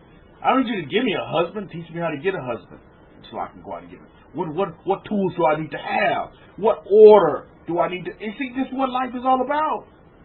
But I tell you, people who are having difficulty in life is because there's no order to it. And they reject order. People who have difficult lives is because the order is there, but they reject it. They dismiss order. How many of you know what I'm talking about? I'm telling you, use this as you study human nature in your 6 days of labor. You look at folks, and I guarantee you just sit there and just do a assessment on an individual. You say, well, if his life is in order, you can tell if his life is in order. Because he has what? Order to his life. Wow. That's a concept. But you can tell a person whose life is in shambles and is in disarray is because there's no order to their life. Matter of fact, they may even detest order, and that's why they have chaos in a pool of disaster, a gumbo of disaster. And that's what you'll find. So we see our forefathers coming out in order, our books tell us, in orderly ranks out of the land of Mizraim. In verse 18 there, look at verse 19. And Moshe took the bones of Joseph with him, for he had placed the children of Israel under solemn oath, saying, Elohim will surely visit you, and you shall carry up my bones from here with you. Baruch Hashem. Baruch Hashem. And wasn't Joseph right? I tell you, Joseph died at a young age. But wasn't Joseph right? And surely it's just what happened. Elohim visited the children of Israel, and his bones were carried up. Moshe made sure that the solemn oath was kept. Look at verse 20. And they took their journey from Sukkot and encamped at Etham at the edge of the wilderness. And Elohim, listen to this very closely, 2020, awakening, the awakening 2020 Israelites. Verse 21, and Yahweh went before them by day in a pillar of cloud to lead the way, and by night in a pillar of fire to give them light, to go by day and night. Look at verse 22. And he did not, listen to this reiteration in 22. And he did not take away the pillar of cloud by day, nor the pillar of fire by night from before the people. He never took it away. And to this day, as I see us in our spiritual Egypt over here, this is spiritual Egypt. It's not no Babylon, as many people want to think. It's a spiritual Egypt. That same pillar of cloud by day, and I mean the pillar of cloud by day and the pillar of fire by night is still with us. Still with us, Mishpachah. This is why I always say, and I will always reiterate, that you've never been forsaken. You haven't been forsaken. You're not alone, as the terminology is today. Oh, Rabbi, I'm so alone. No, you're not. You haven't been forsaken, Mishpachah. The God of Israel has never left you. Now, have we kind of forgotten about and left the God of Israel? Absolutely. But we have been awakened now. We're coming back. And we're coming back. Now, here's the key. As Israel is awakened,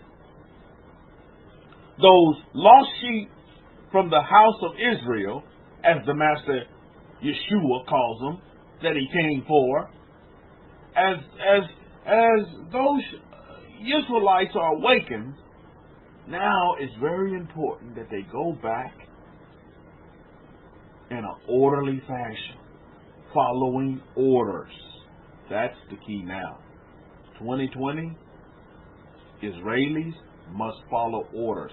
Who are those orders going to come from? They're going to come from Moses and Aaron. Well, Moses and Aaron are no longer here. Well, they're going to come from Aaron's sons. This is why it's crucial. And this is the point that I see us in right now. Is we're in that point to where, okay, now it's time to start following orders. Now, if we go back and we look at our history, because we all know, as Jews, is that our history just repeats itself. So to know what's going to happen in the future, we just got to go look back at what happened in the past. Am I correct? Okay, so if that's the case, then okay, we got to go back and follow that order. Okay, so what happened when the Israelis were awoken? They began to listen to the instruction of Moses and Aaron. And they followed. And if they had questions, who would they go to? Moses and Aaron for instruction. That's who they went to. That's who they went to. So we need to see that same thing happening today. We got to follow that order. So that's what we're learning right now. We're learning how to follow orders, proper orders. And those orders have to come from Aaron and his sons. Aaron's no longer here, so we have to look for his sons. So we look for his sons in the form of who? In the form of his sons, in the form of Rabbi Simon Altab. The Kohen in the gate. So we get the instruction from the Kohen. We get the orders. This is so crucial. It's so key. Is that we get the orders. Now, speaking of orders, right on cue, Hakohen told me to mention to you as well, as we got instruction last Shabbat about the onions in the room, the onions in your house. How many of you did the onions in your house? Tell you what, put mine in effect. I'm going to have to, after Shabbat, I'm going to have to get new ones because mine have already turned black. Already. I use red onions, by the way, in my house. I put the onions in, instituted the onions, and I tell you what, I'm just as healthy as the word healthy is healthy. Baruch Hashem. Perfect health. I give thanks for the covenants. We are protected under the covenants, man. But again, under the covenants, you must follow orders, correct? Orders must be followed. So again, these orders have went out from the Kohen as well. He said, again, how many of you know about the coronavirus? Anybody put up a C if you know about the coronavirus? You heard about the coronavirus. Coronavirus is kind of, you heard about the coronavirus. Oh, Root Source, I don't think you were here last Shabbat, but I want to make sure that you do the same thing as well, Root Source, because I do care about you. You're a creation of the Creator, so I do care about you. Hey, make sure you get any kind of onion you like, red onion, yellow onion, white onion. Hey, cut it in fours. Put it in a container, leave it open, and place it throughout your house. This will protect you. Because what onions do is they absorb bacteria, okay? This is a good thing to do. Now, your house may be smelling like some onions, which I like the smell of onions. But again, incorporate it with your eating as well. Onions and garlic. Incorporate that with your eating. I know you already do that. If you of Hebrew descent, you love some onions and you love some garlic in your cooking. I know I do. So incorporate that in your cooking as well, and you don't have to worry about it. You won't have to worry about no coronavirus. Now, here's the next instructions I gave as well, is make sure if you can, because, even the markets, Eddie's, you in the markets, I know you are. Hey, you notice, you see the drop, you see how this coronavirus is affecting the markets? Took another big drop as well. I tell you on Friday, it seems to be like Friday drops are kicking in. Took another drop as well. It'll rally up, and then the markets will take a hard drop because of the information that continues to come out about the coronavirus. The more information comes out, the more people have anxiety and they have fear. And so they fly out of the market into bonds. I'm telling you, Eddie, they're not even going into gold. But you know what they're going into, Eddie? You notice? They're going into Bitcoin. They're going into all this Bitcoin and stuff like this. Yeah. The Chinese markets have got crushed, but what the Chinese are doing is they're infusing money into the market, so it's not as bad. And I think they have another stimulus coming into their markets as well. They're going to put billions of dollars to crunch up their currencies, their markets over there, and help them out. So people right now, Root Source, are running in fear of what they don't know, and that's all fear is people fear what they just don't know, so they fear it. So utilize the onion instruction and order. Tell your family members, friends, and loved ones to do the same. They may think you're a kook or you're a quack, but those that act upon this order, they will do great things for their family and for their houses as well. Believe you me. So the next orders are this: If you can, because people are running in fear here in America. We get more cases come up and this and that. You heard about all these cruise ships and they just quarantine everybody on these ships and blah, blah, blah. You see, all this has a trickle-down effect. It really does. You're like, well, how does the coronavirus affect the stock market? Because, listen, if people are not traveling, guess what? The stocks of the airlines go down. If people not able to, produce foods and stuff, guess what? Commodities begin to go down. You see, all of these things have an effect because people are running in fear. People want to take their money and put it under their mattress because they think that's the only safe place for it.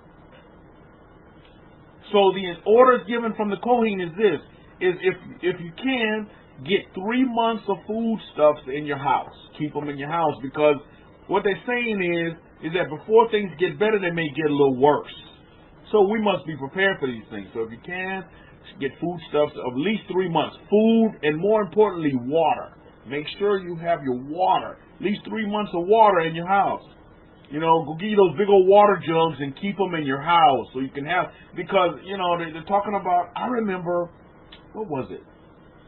It was like, I think last year, or maybe 2 years ago, that somebody put out in the media, gas is going to be, how many of you remember this? It's something about gas. There's a shortage on gas. So everybody in San Antonio began to go and flood the gas stations to where there was no gas because everybody was sopping up all the gas just based on what somebody said, something about gas and there's a shortage on gas.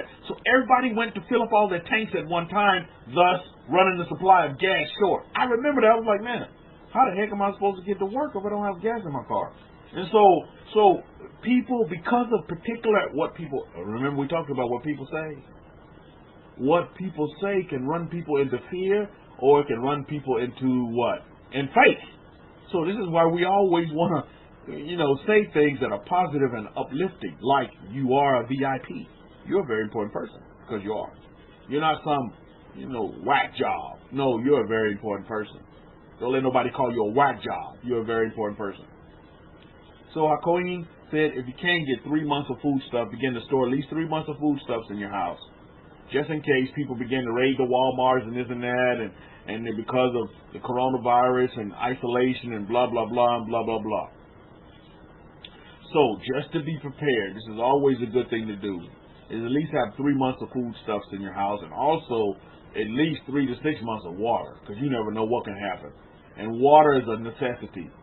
Water is a necessity for life. We're human beings. We're made up of about, 70-something odd % water. So again, water is life source.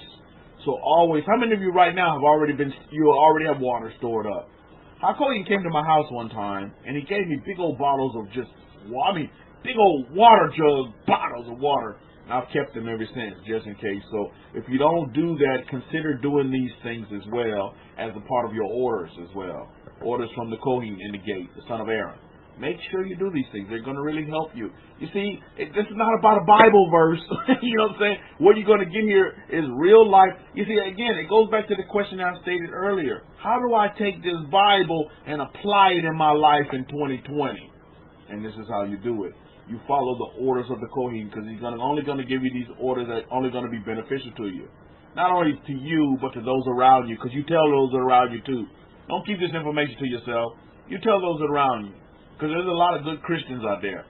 There's a lot of great Catholics out there. They're great people, man. And they need to hear this as well. Now, whether they act upon it or not, that's on them. But at least you tell them, you're like, wow. These people say, well, wow. I thought you were the Antichrist. I thought you were the devil. I thought you were demonic, but I see that you care about me. Because you care about me and my family. And see, you put a better light on it, showing that truly that you are a light to the nation. And you're not what they pegged you to be.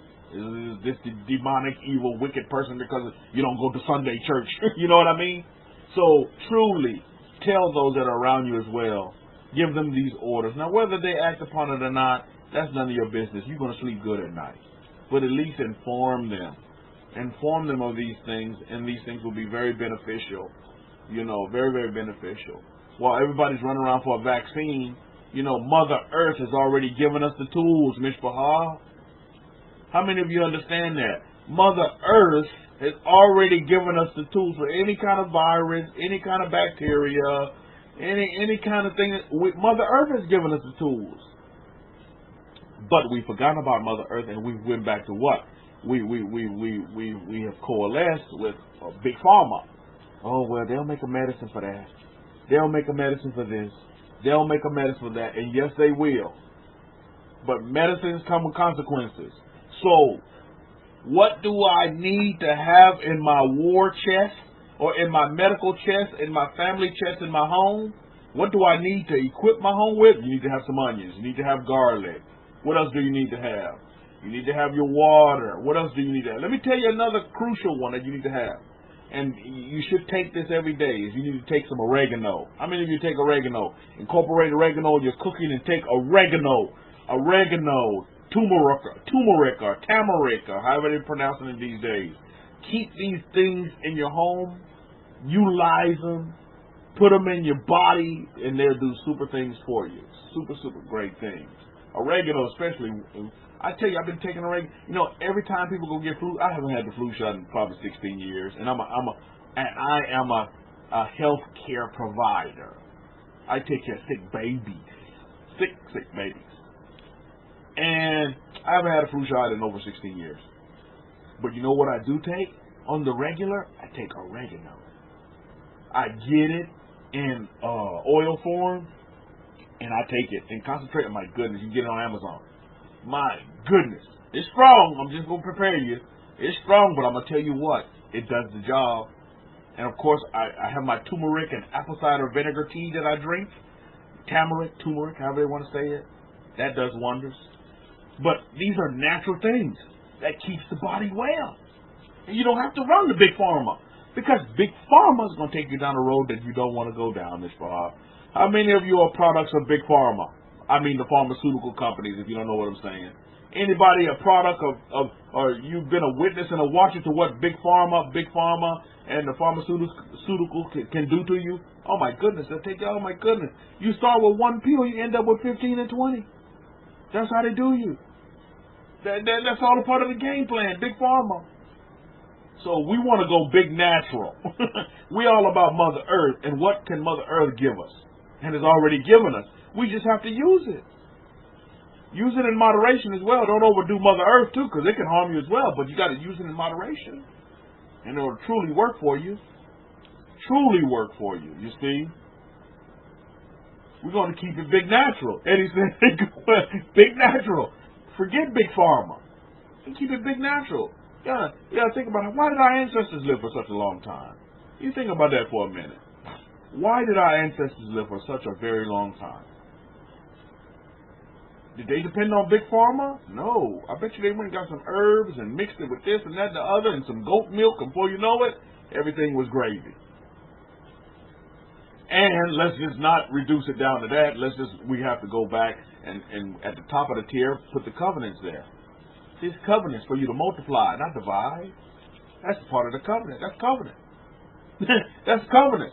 You're a very important person when you embrace the covenants.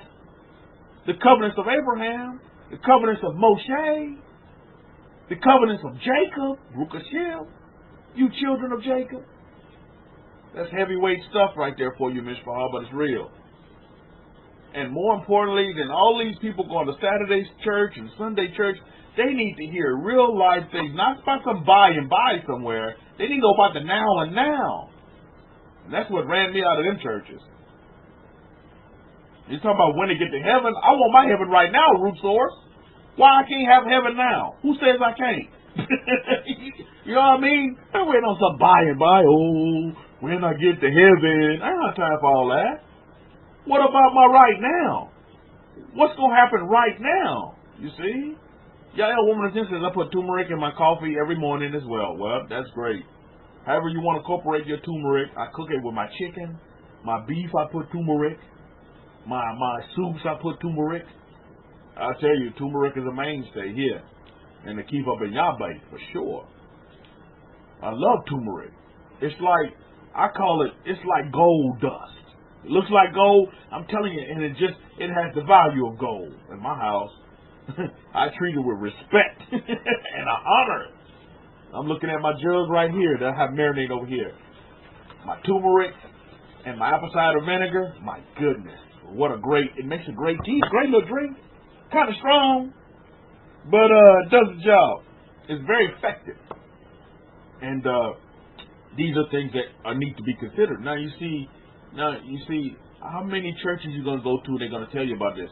How many preachers and priests and pastors and evangelists are going to tell you about this? Think about this for a minute. Who's going to give you instruction about keeping food in your house, keeping water in your house, how the attributes of fruits and vegetables and what they do for you, and how they can extend your life. You see, these are things that need to be taught about. But they want to give you the holy mumbo jumbo. I have no time for all that stuff. I have no time for all that stuff. They're not giving people what's relevant to help them in their 2020 right now. But they want to tell them about some heaven mumbo jumbo? No. My heaven's on earth. Because we're going to come back. We're coming back to a New Jerusalem and to the earth. I'm coming back to earth.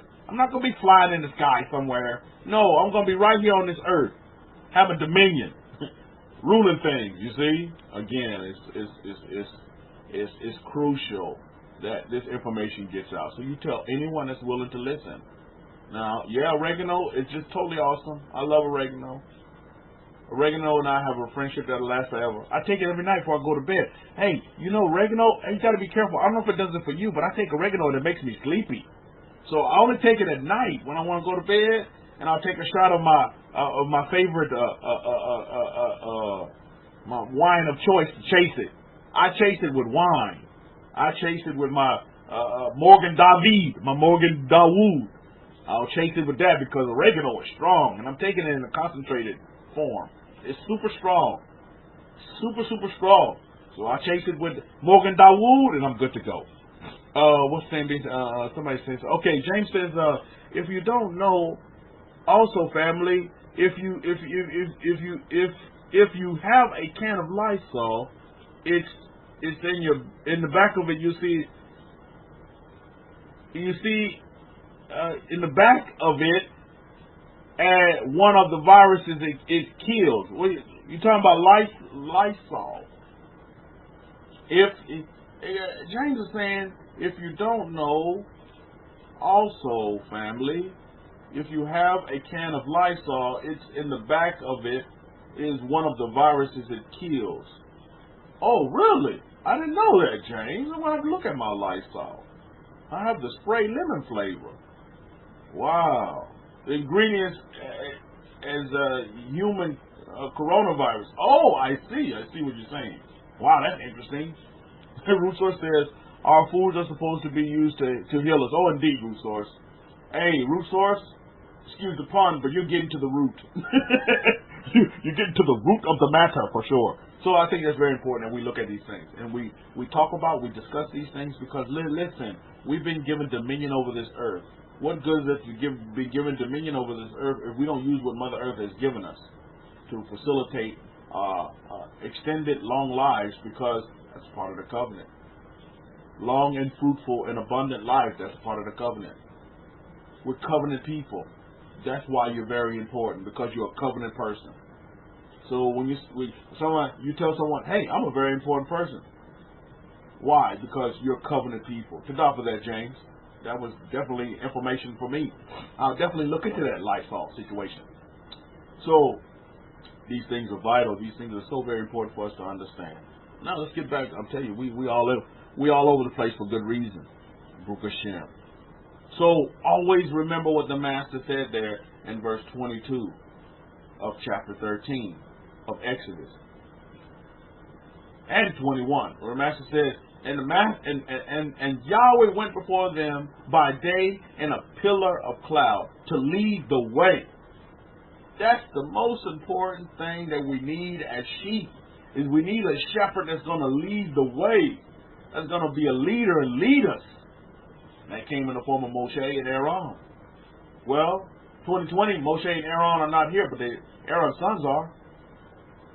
So we need somebody to lead the way. Just lead the way. I'm going to follow. You just lead the way. Lead the way. And by night, in a pillar of fire to give them light. And do we not need light in this time? We need light, Mishpachah. We're not here trying to make people angry. We're not here trying to be judgmental about folks. We're not here trying to do anything but to be a light. We're not here trying to condemn one person over another person because they do this and we do that. They eat pork and we don't. I don't have time for all that stuff. If you love eating pork, hey, I'll buy you a pork chop sandwich. If that makes you happy, if that gives you joy, then I'll do it. No problem. I'm not here to judge. I'm not here to judge you by a Torah standard when you're not even a Torah keeper. How am I going to judge you by a Torah standard? I'll go buy you the biggest pork chop sandwich out there if that's going to make you happy and give you peace and give you love and fill you with joy. Look at him. How many of you are in my camp? You do the same thing. If that's going to make you happy, oh, I'll do it. Because I'm not here to judge you by a Torah standard. And see, this is what we have to get over. We have to get over ourselves. Oh, well, they're doing a bad thing. That's bad. That's horrible. No, by whose standard? By whose standard? They doing what's right in their sight. I'm going to leave them alone. I'm going to leave them happy. I'm going to leave them in a peaceful state.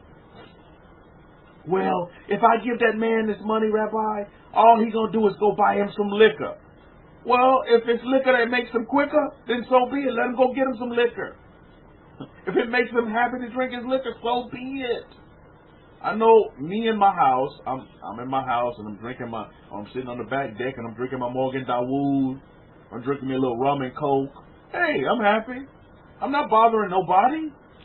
I'm super happy drinking in my house. I have no problem with people who drink. I have no problem whatsoever. You see? No problem whatsoever. So, who am I to sit here and condemn? I'm not. And I'm not going to put myself in a judgment seat.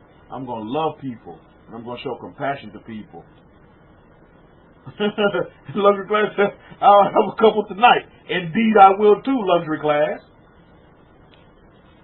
I'm going to fire, yes, I'm definitely going to fire it up. And I got my wife, she's going to make me another batch of my pomegranate wine. Oh my goodness.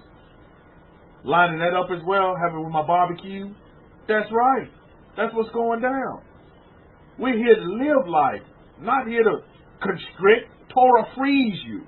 Once you get under the laws and the order of the Torah, you're truly free.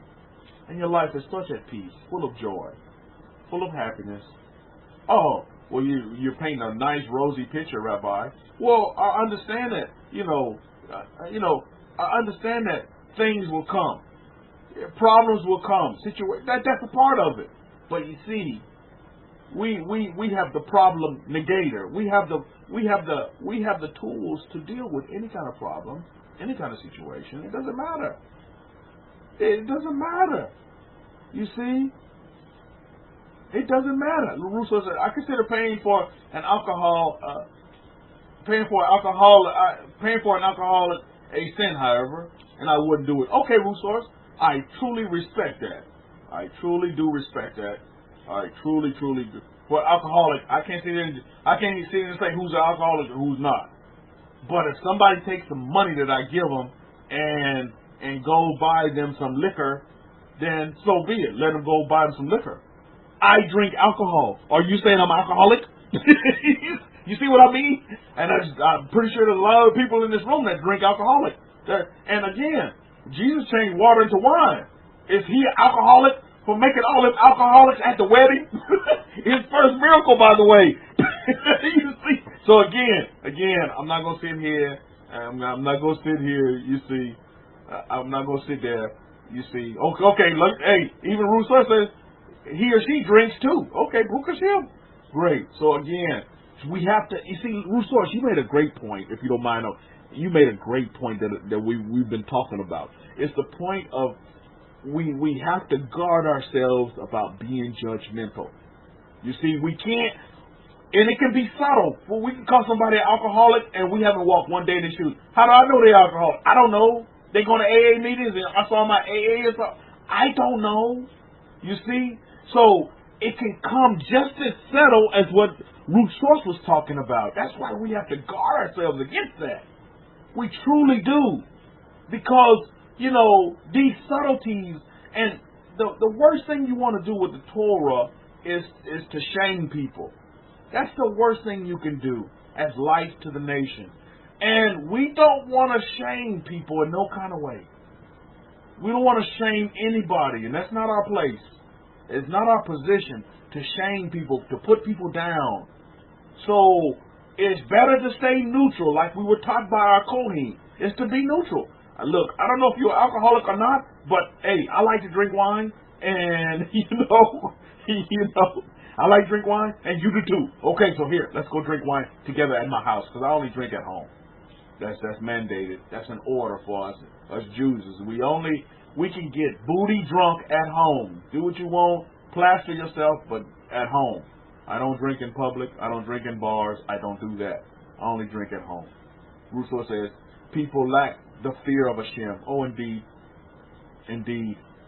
Indeed. Because they fear, Rousseau, what they don't understand. They don't understand Hashem, so they fear him because they lack the fear of Hashem because they don't understand Hashem. You see.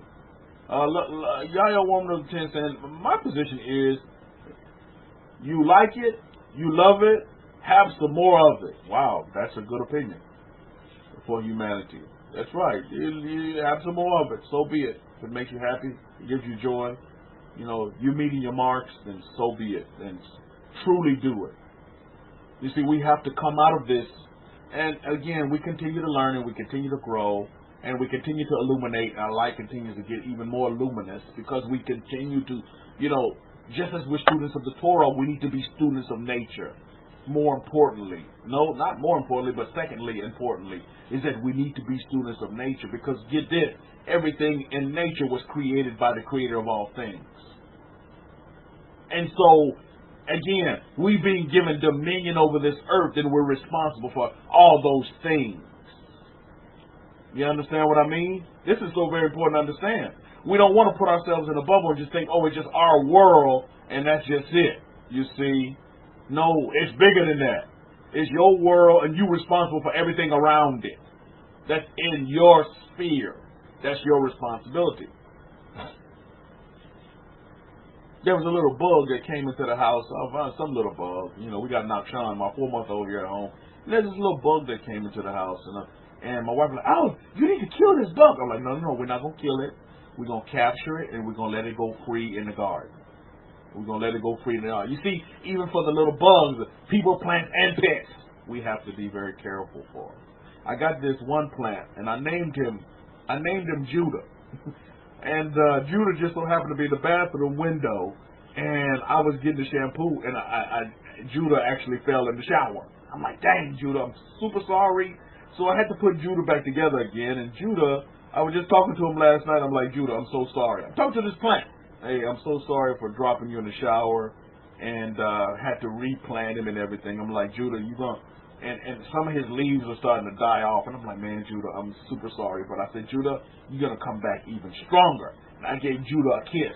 I gave Judah a little kiss on one of his little leaves that's changing colors. I said, Judah, I said it just like this. I said, Judah, I'm going to give you the kiss of life.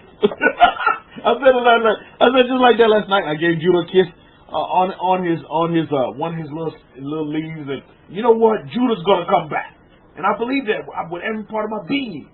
And so I said, Judah, you're going to come back, and you're going to be even bigger and brighter than you ever been. So Judah is recovering and on the road to recovery, and it's recovered now, Baruch Hashem. So it's the whole, we're responsible for all this. And some of you are like, well, Rabbi Kefa, you're a little bit crazy. No, I'm not.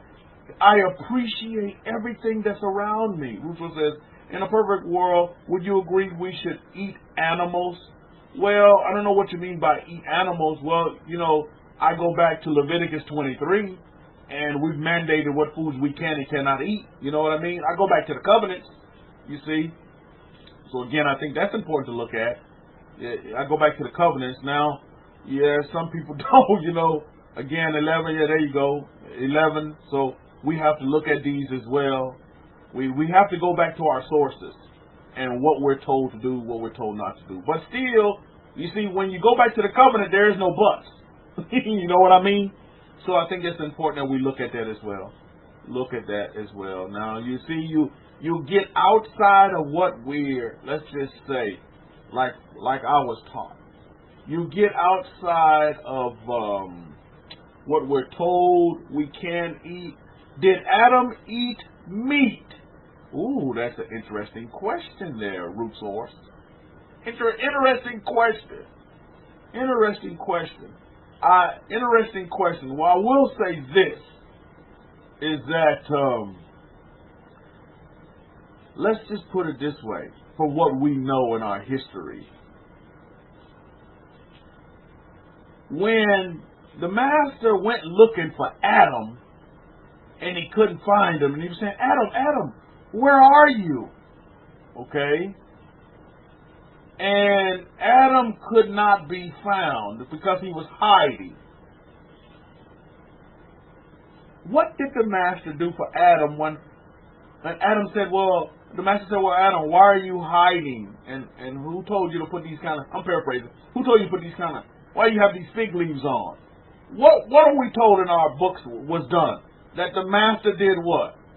That the master made animal skins later, right? To top of that luxury class. So would you say a perfect, I would say in a perfect world, no. Okay, well again, let's just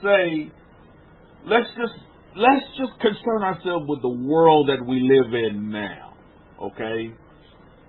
Let's just look at the world that we live in now. Let's just look at it. Now, you can look at some countries where they don't eat meat, right? And you can judge them by their standard or whatever. Well, you not judge them, but you can look at the facts. You can look at the facts about the nutrition, the longevity of the people, and blah, blah, blah. But for me, as a descendant of the Hebrews, I'm going to tell you right now, we some meat eaters. And that's always been in our culture and our tradition, is that we're some meat eaters, period. Right? I'm just going to let you know that right now. Now, when you look at the anatomy and physiology of the human body, do you know that the creator of all things, he made certain teeth in our mouth that will be able to shred meat? Do you agree with that as well? So we look at this fact, and then we look at the point. Now, preference on whether you like to eat meat or not, that's on you. And either way it goes, I respect that in you. Now, like Abraham was saying, in our traditions, we're also told to partake of what on Pesach, on Passover. Yeah, I know what you're saying. I know what you're saying. I know what you're saying, Rousseau. But again, I just want to put our information out there. I want to put our facts out there so that we can make a decision based on our way of life and how we live. Period. At the end of the day, because our way of living is just that. It's a way of living. It's a way of life. It's a lifestyle. It's not a religion. I wouldn't even call it a faith. It's just the way we live.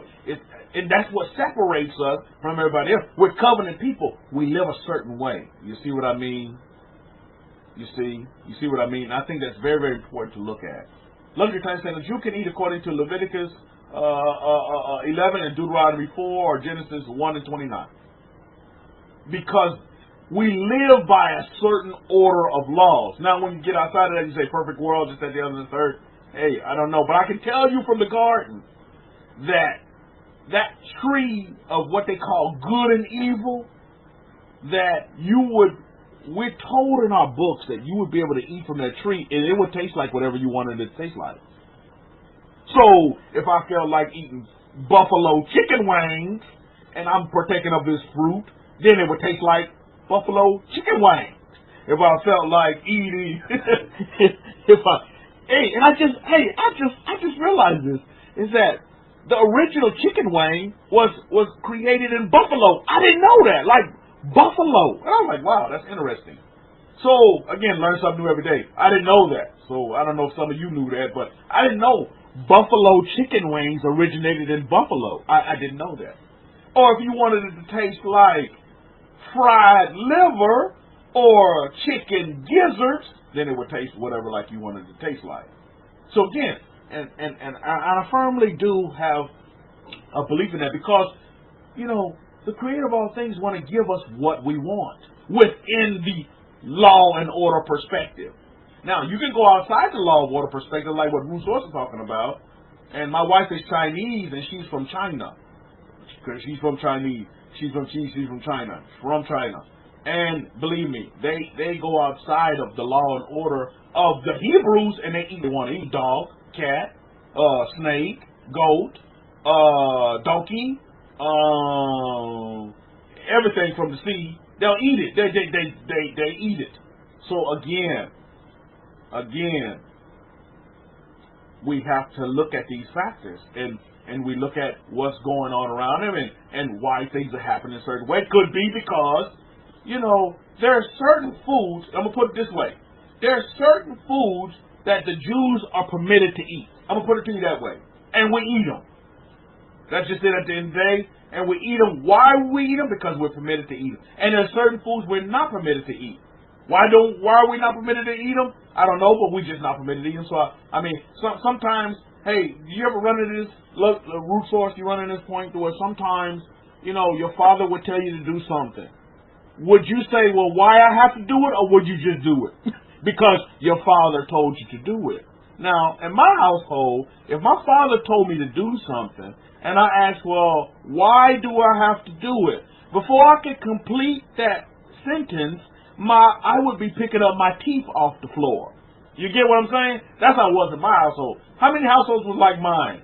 Put up a capital R for Rabbi. If your house was like mine, to where if your parents told you to do something, and you asked why, then you would probably be picking up your teeth off the floor before you even finish the statement. So that's how it was in my house. So when I look at my Heavenly Father, and He tells me to do something, whether He tells me the why or not, it really doesn't matter. I'm just going to do it. And if I pick up the why later, so be it. If I never get the why, so be it. But what's important to me is to be in compliance with the Father. You see where we're going with that? And that's my whole agenda. When you look at the life of Rabbi Kefa ben Yah, that's my life, is to always be in compliance with the Father. I want to be in right standing. So, if He says I can eat certain things, I'm going to eat them. If He says I can't eat certain... Now, within the Jewish Israeli way of life, there's a lot of traditions. Anybody agree with me on that? There's loads of tradition. Tradition on top of tradition on top of tradition on top of tradition. Now, I can guarantee, I'll tell you a tradition in my home. I'll tell you a tradition. For every one of our high holy days is my tradition is I always like to eat cheesecake. That's my tradition. I love to eat cheesecake. So that's a tradition that I started for every one of our high holy days, except, of course, you know, after Yom Kippur it's finished. I always like to eat cheesecake. Cheesecake is just like, that's my thing. I love cheesecake. Cheesecake and another C word, which you all probably know, chocolate. Cheesecake and chocolate, they go hand in hand. I'm the Willy Wonka of the Israelis. That's me. So I always like to have cheesecake and chocolate. That's a tradition that I started. Now, for my bait, and I'm going to pass it on to my son, Sean. I'm pretty sure he's going to keep that going because he's already going to partake. He's 4 months old, and he's already going to partake of a lot of things that, you know, that he likes, and I'm pretty sure he'll like chocolate because he has the DNA of his father. So now, can anybody in this room name a situation or tradition that you have started? So we have a lot of traditions. Now, can we say traditions are wrong? No. There's nothing wrong with tradition, as long as it stays within the order, covenant order, contract order, under the laws of our Torah. You see, now, this is the beauty of it. The laws of our Torah are so vast and wide. We have so much room and flexibility is what I want to say. You have so much leeway that people don't understand. Yet people will tell you, oh, I don't want to follow this way of life because it's so legalistic. It's too hard to follow because there's so many laws. On the contrary, it's just the opposite. It's easier to follow because there's less laws. It's just order. There's an order that you follow. And that's what makes our way of life, because we're not a faith and we're not a religion. That's what makes our way of life so beautiful. It's because you're so free. And my wife sees that, and she tells me that, and she comes out of communist China, and she realizes the freedom that she has within the confines of the Torah. You're so free. She's free. She's like, wow, you have so much freedom, but yet under the confines of the freedom is order. You see, freedom without order is no freedom. You must have order to have freedom. Think about it for a minute. Otherwise, it becomes chaotic. You can look at case studies from countries all over the world. You don't believe me? They may have freedom, but because they have no order, it's chaotic, and it's almost like it's not freedom. I mean, you all could probably name some countries like that right now. You see? But at the end of the day, what you have to do is to really assess a country, or to really assess a person, because we're students of human nature as well, is you have to look how they treat the lowest of the low. How do they treat the lowest, the least? Look at that treatment, the action of what they're giving.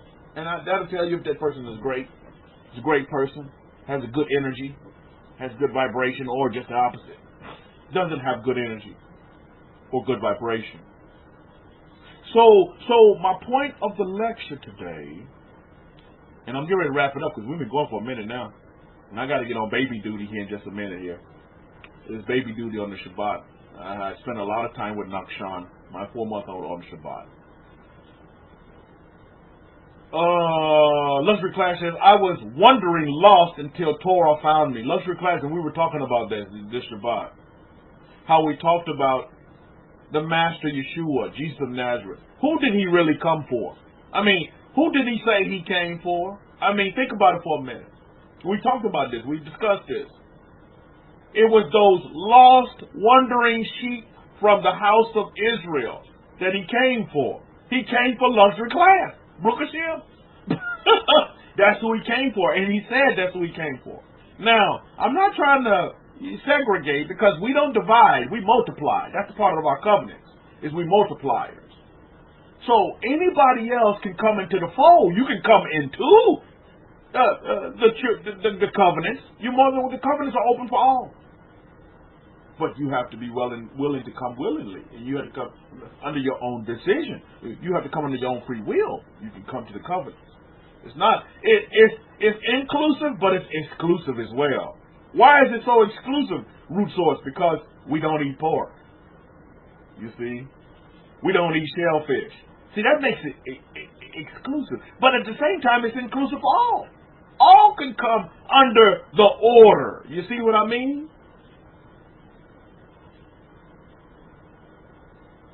That's what makes it so beautiful. Yeah, yet exclusive, but it's so inclusive to all. To all. So the Master, he says, I come for what? The lost sheep, the scattered sheep of the house of Israel. He come to uphold the covenant, to hold it up. Uphold the covenant. Not to make a new covenant. No, to uphold the covenant that's already been in place. So that's why I come for these lost sheep of the house of Israel, because they're part of the covenant. And they need to realize it again. Now, I'm going to leave you with this. I'm actually going to leave you with a question, because I'm going to leave you with this. I'm going to leave you with this, you very important people. And I'd like some response from the family. Here's the question. What has value to you? My mother wisdom, the Ruach HaKadosh, I meditated on this week. It's like, what has value to you? And I like your responses. No response is wrong, because it's your response. So you're always right. But what has value to you? Think about that for a minute. I've been thinking about this all week, so I know you're going to have to think about it. But what has value to you? Torah says life. Wow. Think about it. When you look at your life, what really, truly has value to you? What means something to you? I mean, think about it for a minute. What has value, Dolores' family? What has value to you? You see?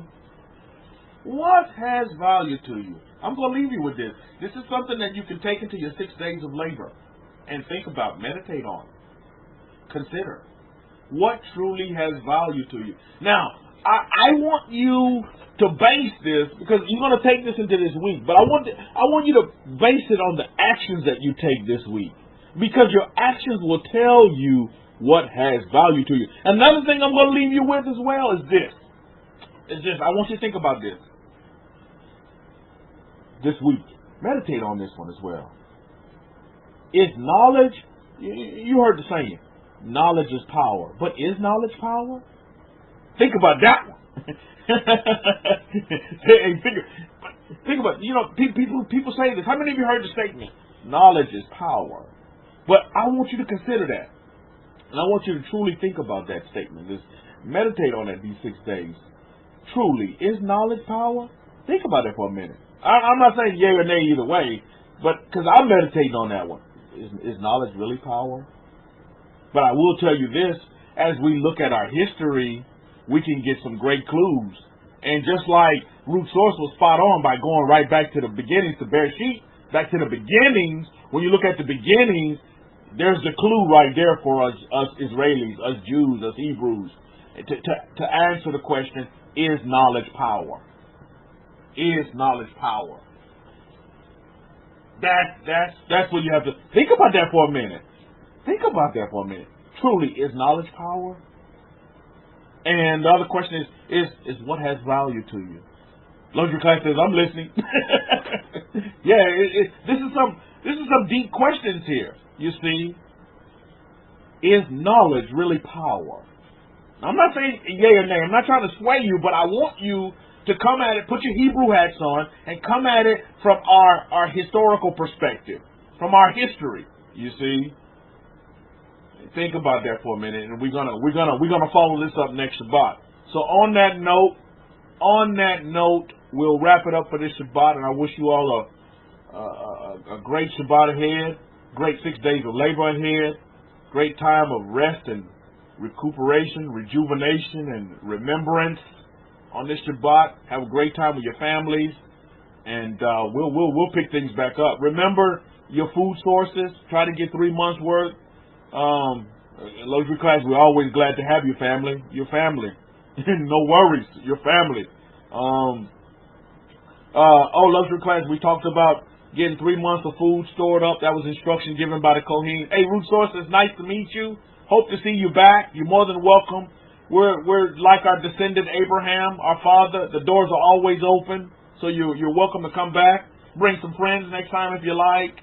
This is our way of life, our way of living on display right here in this room. That's what we do.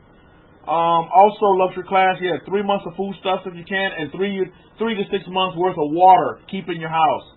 Still dealing with this coronavirus, so we want to be prepared at all times, not only for corona but for anything else. Remember the onion in the room, onion in your rooms. If you don't have them, get them. Okay, yes, your onions, your garlic. Hey, we also talked about Luxury Class. If you're not taking oregano, incorporate that one as well. I take oregano every night before I go to bed.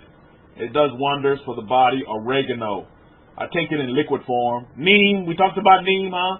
Get some good neem. I got some good source on Amazon. Get some good neem. I make a tea out of it. My dad brought oregano oil. Awesome. Luxury Class. Oh my goodness. I love the smell. Some people can't tolerate the smell, but I really do like the smell of oregano. Smell of sage. I like all these smells, man. Apple cider vinegar, another great thing. Incorporate these things in your home. Don't forget about our turmeric, however you want to say that one as well. So these are things that we do. Garlic, awesome things that we keep in our home. Great for medicinal purposes as well. So consider these things going forward. So 3 months worth of food, Hakohen talked about. He said make sure you tell the family. Try to store up 3 months worth of food. Because, people in fear here in America, they're going to run and start doing all these crazy things. And, you don't want to be in these shopping lines when they're queued up because people running in fear of corona and blah, blah, blah, and blah, blah, blah. So you want to have these things stored up. 3 months worth of foodstuffs, and then at least 3 to 6 months worth of water you want to have in your house at all times. Be prepared, okay? An ounce of prevention worth a pound of cure, correct, Mishpaha? And we all about the prevention. We're preserved for prevention. Baruch Hashem. We're salt. to these nations, Baruch Hashem. We're the salt to the world, as the Master said. So we give thanks, we give praise, we lift up the name and glorify the name of the Master. And I'll see you next Shabbat, unless the Master so desires to linger. If not, then I'll see you. Yeah, I'm going to check the back of my Lysol. Wow, the Lysol, my goodness. Don't forget to check the back of Lysol. Kills coronavirus. My goodness. Lysol. You can go to Walmart and get some Lysol. Just like you go to Walmart, get some onions. Make it happen. Don't look at Big Pharma. Look at your big cupboards. Because get all the answers from your big cupboards. So we give thanks. We give thanks. If the Master so desires to linger, I'll see you next Shabbat. If not, I'm going to see you in Israel, Baruch Hashem. So Shabbat Shalom. Shalom Shalom to all of you. Have a great 6 days of labor ahead. I love you and I leave you in the mighty hands of the Master Yahweh and our leadership and our head, HaKohen, son of Aaron, Baruch Hashem. He's in, by the way, he's in travel, so he'll be live next Shabbat. He's in travel, safe travels, HaKohen. We love you forever. And brother from the same mother, and we'll see you soon as well, HaKohen. So Shabbat Shalom and Shalom Shalom to you all. Shabbat Shalom, Mishpacha. This is Rabbi Simon Altaf, HaKohen from the East, with another lecture. And hopefully you received my last lecture that we were speaking about the coronavirus and what needs to be done. And I'll add on to that this week. But before I do, let me give you the joke of the week. Little Susie was watching her father, a pastor, write a sermon. How do you know what to say? She asked. Why? God tells me. Oh, then why do you keep crossing things out? Okay, so that's our joke. Today our parsha is going to be on Beishalach.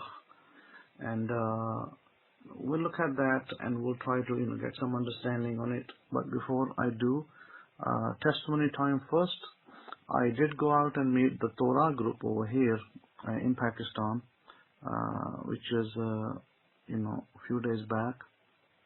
I spent some time with them. I traveled out there to the city where they live, and so they came out, received me. They booked a hotel, so we spent some time in the hotel discussing different aspects of the Hebrew scriptures. Now, I spoke to the person that I guess you could call them their teacher, who's lives in America, in New York. I had him on the phone as well. I had a little chat with him, and so I began to query, the person in New York about translations, because people were asking me that they said, would like to get a good translation of the Bible over here, because the translation that we have has a lot of mistakes. And I said, yes, it does. But I said, all the other Bibles that you got out there, they also have mistakes. So you're going to get still a translation with mistakes, since you don't know the ancient sources, Hebrew, Aramaic, Greek. I said, if you don't know these ancient sources, if you don't know where the mistakes are, you will still produce mistakes. So I said, the best thing to do is, there is the Abrahamic-Faith, Nazarene Hebraic Study Scriptures. I said, my suggestion is that we translate at least the first 4 Gospels in there and the books of the Torah. That would be a great start. And I said, failing that, we could just translate the book of Genesis as the first one and the book of Matthew as the first one, and then at least try to get these books done in some kind of order. And so we agreed that yes, we'll have to work on it. And then me and another one of my students, I kind of instructed him that maybe he should take up the translation and then do the translation and then show it to me, and then I can make any corrections for him. Then he can edit the corrections back in, and we can have a reasonably sound translation. When I was speaking to the person that they called teacher, well, here is my assessment of him. He was very lacking. He didn't even know the difference between the different texts of the Bible. So I asked him, he said to me that he was trying to translate the Bible into the native language. And I asked him, I said, which Bible translation are you using over there? And he told me that he's using the Stone Edition. Now, the Stone Edition is the Bible that the Orthodox Jewish stores sell it. You can buy it online. There might even be a copy online flying around in Google. So he was using that Bible, and he's trying to translate that back into the language. But then that is only the Old Testament. He has no New Testament translation at hand. So I said to him, what made him choose that? And so he was like, well, I'd like to get the translation as accurate as possible. And I said, well, here's the deal. The Stone Edition is not the most accurate translation out there. I said, do you know the Stone Edition has also mistakes, and it does not even tell you where there are changes in the Bible. And there are changes in the Bible where the underlying author, underlying scribe, not the author but the scribe, the underlying writer.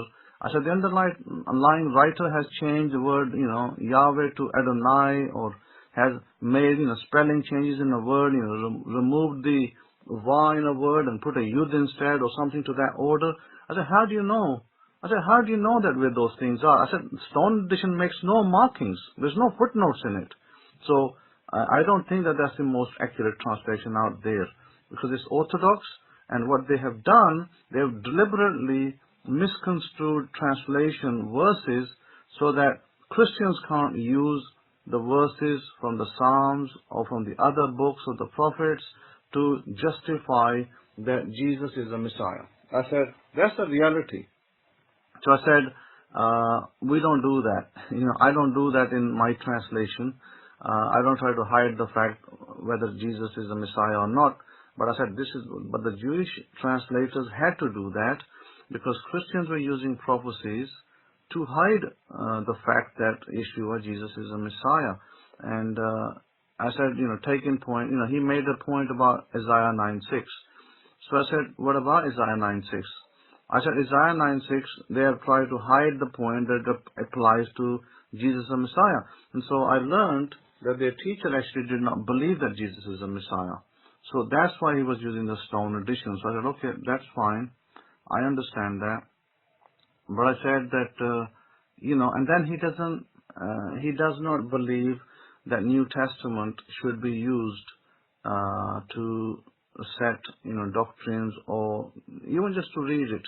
So I said to him, I agree with the fact that New Testament cannot be used for setting new doctrines or establishing how we keep the Sabbath or, how we do things. But I explained to him that New Testament, I explained to the people rather, I said that you still have to read the New Testament because it's history. This is the books of the Jews. They are our books. They have history. So I learned that the people they had called the Levite, they had some members that were calling themselves Levites. And I asked them, I said, do they have, are they from Levitical priesthood side? And he said, no. He said, they're not from the Levitical priesthood line. They actually just put a title, Levi to their name. They're actually not, sons of Levi. So I said, okay, that's fine. So they had no priest in their midst. So then I said, then the priest is sitting over here in the gate. So then, we had a further discussion, and I rooted out, first of all, explained to them why the Sabbath is a sunrise Sabbath and not a sunset Sabbath. However, I explained to them that you can, do the sunset Sabbath or do the sunrise. It's no biggie. It's not an issue for me, and I don't think it's going to be an issue for God as well, since you're outside the land, as we all are outside the land.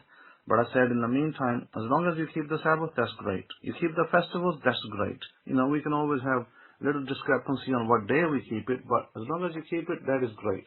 So it was all good and dandy. They said, well, you're here, and, the man said that I had all sorts of people come to me for the last 45 years.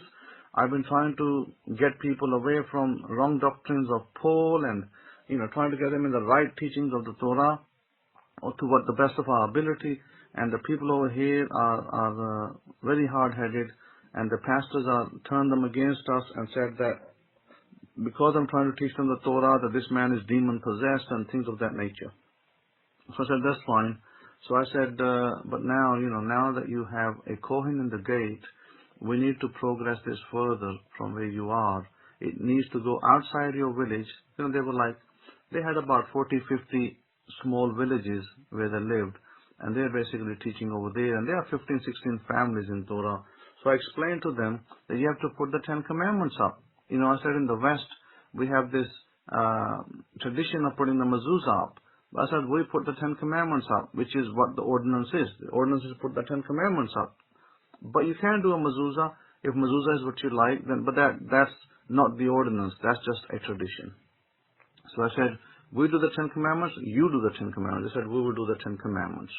So I said, that's one thing laid out. Second, I said, you're already doing the festival, that's great.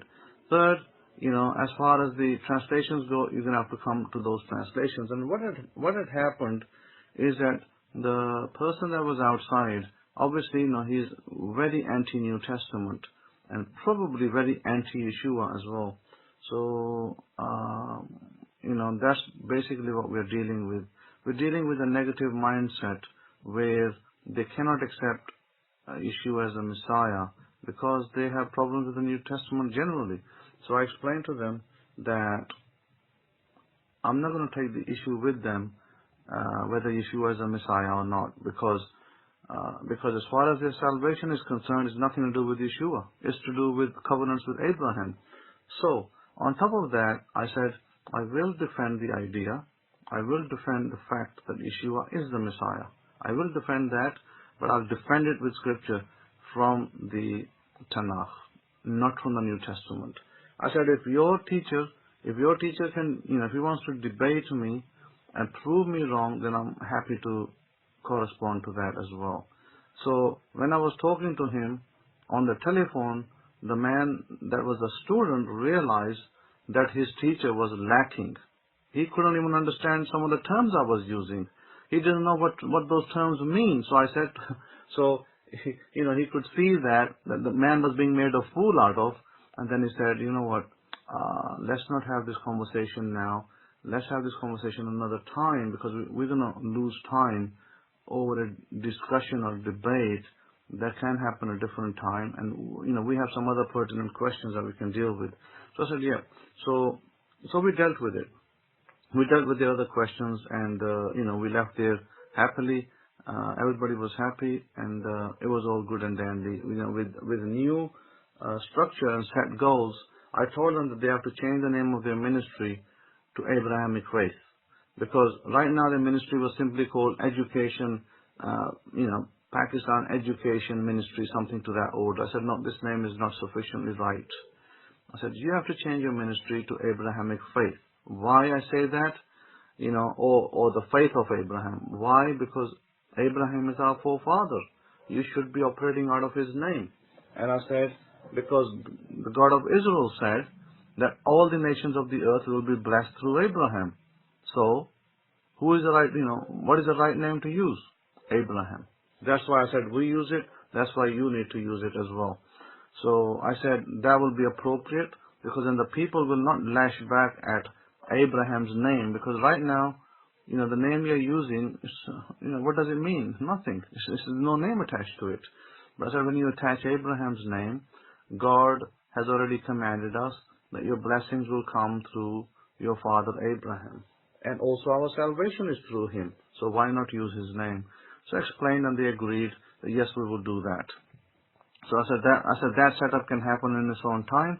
But in the meantime, we had a great meeting, and I established that I am the coin and the gate for these people as well. And so we'll take these people forward, and we'll start, putting them through the paces to make sure that they are blessed and move forward with the, more people that will join them to obey the laws of the God of Abraham, Isaac, and Jacob, and then to maybe later, they'll get the understanding of the Messiah.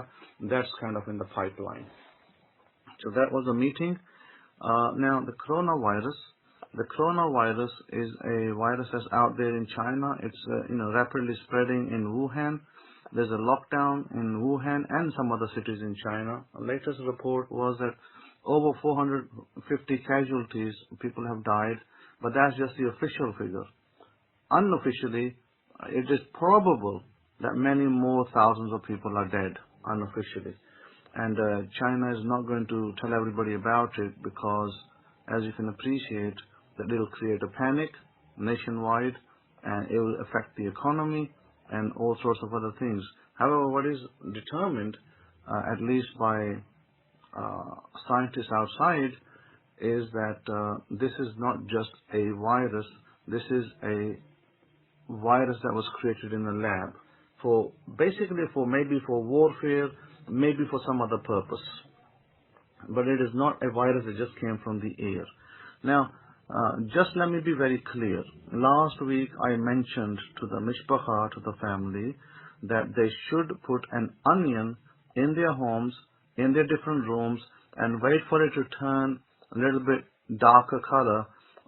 Might take 24, 48 hours, and then throw that onion, slice it up, take these peels off, slice it up, put, a slice of onion in your living room, and a slice in your bedroom, and maybe a slice in your kitchen, and then you throw it away once it goes dark. And that will capture any airborne germs. Do not eat that onion, throw it away afterwards. Keep salt on your table in a little bowl, and let the salt remain there for a month, ordinary salt, and then remove that salt, throw it away after a month, and replace it with new salt. Keep doing that. That will be very, very beneficial for your homes. Another thing I'd like to guide you is that there is no vaccine right now for this virus. They may create a vaccine in the near term, but the vaccine will not kill the virus. All the vaccine will do is it will allow your body to raise its immune system to kill the virus. If your body's immune system is strong now, you can kill the virus right now with your body's immune system if it's strong. Because it's just like the flu virus. It has flu-like symptoms. So one thing I will encourage you to do, I know some of you have colloidal silver. And those of you that have the machines to make colloidal silver, I suggest you start making some. And keep colloidal silver in your bottles in the fridge, because that will definitely kill the virus. If you take colloidal silver, that will kill the virus guaranteed. So you must have it, and you can buy. If you don't have the silver rod and the little batteries to make the silver from the electric, then I suggest you get some. Amazon sells it, eBay sells it. You can buy colloidal silver from many places online. So get some, keep it in the fridge, and then if there's any threat of the disease, start taking colloidal silver. A spoon in the morning, spoon in the evening. That will definitely eradicate it, because it can take care of 600 known and unknown diseases. It is better than any vaccine out there. So highly suggest you do that. And those of you who like garlic can take garlic capsules, or you can take garlic naturally. One garlic clove a day. And generally, most of us, a lot of us use turmeric in our cooking. You can use turmeric in your cooking. If you don't like it, you can drink a little bit. However, it's very, very good for your system. You may need to incorporate it into your kitchen suite, and that will, all these things will help you, and they will counter the disease. There's no need to panic, because we live in America, and we are a sparse nation. We're not a huddled together, man bumping against man. We're not a nation like that. We have plenty of space, plenty of air around us, plenty of land. So China, on the other hand, is, people are much more packed. There's much more people over there. It's it's a nation with a lot of people. That's why the infection can spread rapidly, because this is an infectious disease. If somebody sneezes, then somebody else can catch it. But this is not the case in the U.S. If you're out there, there's a lot of space around us. So that is a benefit for us and a blessing, that we have much more land to play with, much space. And so therefore, even if it entered the U.S., we will be able to contain it. It's not, going to be as bad as in China. So do not worry about it. Do not allow fear to rule your life. Allow your life to be ruled by shalom, peace, because the God of Israel is in charge and control, and He's the one who blesses us. He's the one who protects us, and He already said that He will protect us as part of His deal, a part of the covenant. Now, of course, part of your deal is you got to obey the terms of the covenant, because when we have a covenant, we have terms and conditions. Are you obeying the terms and conditions? Are you giving the tithes to the Kohen in the gate? Are you doing the Zadakah? Are you keeping the Sabbath? Are you keeping the festivals? Are you doing the circumcision for your newborn son who's 8 days old? See, these are the terms of the covenant. If you're doing the terms of the covenant, then there's absolutely no need for you to worry. You can sleep at peace at night, and even if you go out, you can, be outside in peace. Nothing will happen to you. And so, Parsha Beshalach, and it came to pass when Pharaoh had let the people go, that Elohim did not lead them by way of the land of the Plishtim, although that was near. For Elohim said, lest perhaps the people change their minds, and when they see war, and return to Mitzrayim, return to Egypt. By the way, that verse in itself has a lot in it, and I don't even think people know what that verse means. You might think, oh, it just means that, if we go to the land of the Philistines, and then, we will get to Egypt, out of Egypt, we'll get to Israel quicker, but, maybe the Philistines will come out against us, and we'll have a war, and we have to fight them, and so on. So that's what it's basically saying. No, it's actually telling you something that already happened. What already happened, there was a group of the Israelites, Ephraimites, and they decided that they're going to take things in their own hand, and they're going to go leave Egypt before it was yet time.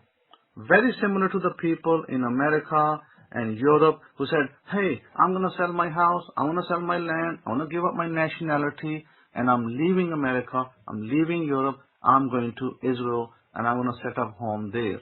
Or I'm going to go to Africa, and I want to set up home there. Or I'm going to go to Egypt and set up home there. Whatever. These are the kind of mentalities or discussions I've heard, and guess what happened to people who did that? I heard that the people who did that in the past, 10 years ago, 15 years ago, some people did that 5 years ago. Me and Rabbi Kefa, we went to Israel back in 2016, and we met those people over there. They're now homeless. They have no place to live. They had no cash, and they were, asking other people to help fend for them. So that's what happens. You see, when you leave before time, then that's what's going to be coming. Hence why you got to not do that. We have a story in our past of Israelites who did that. They did not obey the priesthood. They decided to, ignore everything and just leave. And they left. And when they left, and of course, guess what? They went through the shortest route, which was the land of the Philistines. The Philistines came out against them, and they slaughtered them all, and they killed every one of them. And maybe 1 man, 2 men came back to tell the story about it. Hence why, listen to the priest in the gate. Listen to the Kohen in the gate. Wait. Now, coming back to the coronavirus again, I spoke about it earlier. My suggestion also is for those of you who have weak immune systems. My suggestion is that you get liquid form vitamin C, and you take that in high doses for a couple of weeks, just to protect yourself if you're elderly, because what has been heard, at least what I heard, was that majority of the people that died with this coronavirus are elderly people. They are 60 and above. So again, it hasn't affected the younger generation because their immune system should be strong enough, but it has affected the people who are getting older, or perhaps people who have weak immune systems. I don't consider 60 to be an old age, but I do consider that if you have weak immune system, even if you're 24 years old and you have a weak immune system, you're susceptible to the virus or to any type of bacteria or viral things such as this.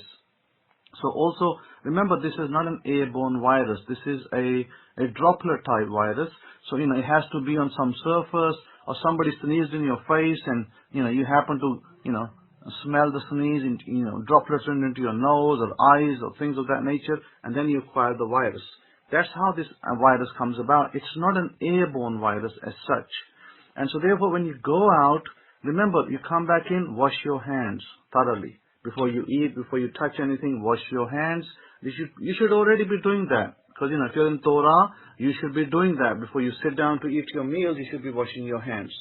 And generally, when you go out, you touch all sorts of surfaces. You might be in bus rides, or maybe you're in your car, and maybe you're touching places in the supermarket, or maybe you're going to the hospital, or whatever.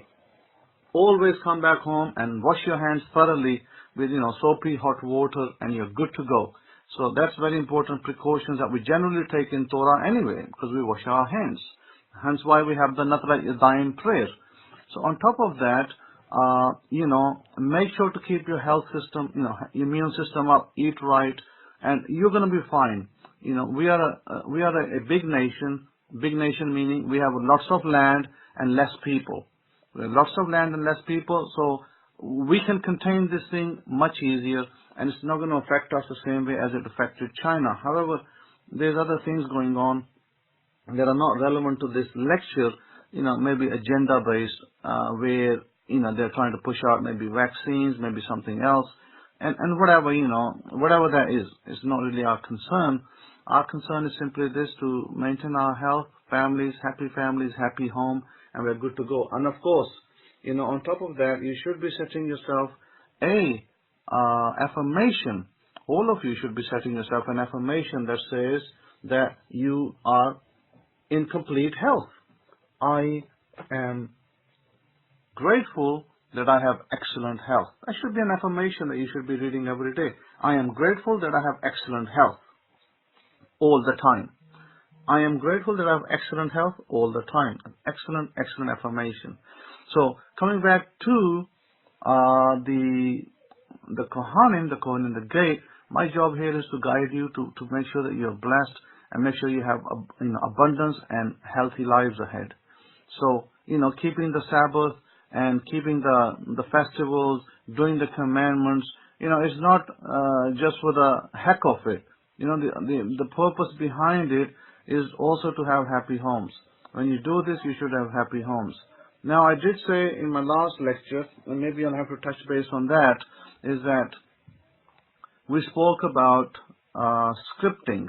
Now, I know people do their scripts and they go on and off. They get tired, they start, and they get tired, and they drop the script, and they think, oh, well, why is it not happening? Why I'm not manifesting? Why is it not happening for me? And 9 times out of 10, because they are not diligent and they do not follow through. So, as I said to you earlier, that one of your affirmations should be, I am in excellent health, and I'm writing this down as I speak it. I'm in excellent health all the time, not just one day, not just 2 days, all the time. I am, or you can say, I am grateful. I am grateful that I am in excellent health all the time. Either way, it will work. If you just said it, I'm in excellent health all the time, that is perfectly fine. It doesn't need to be longer than that.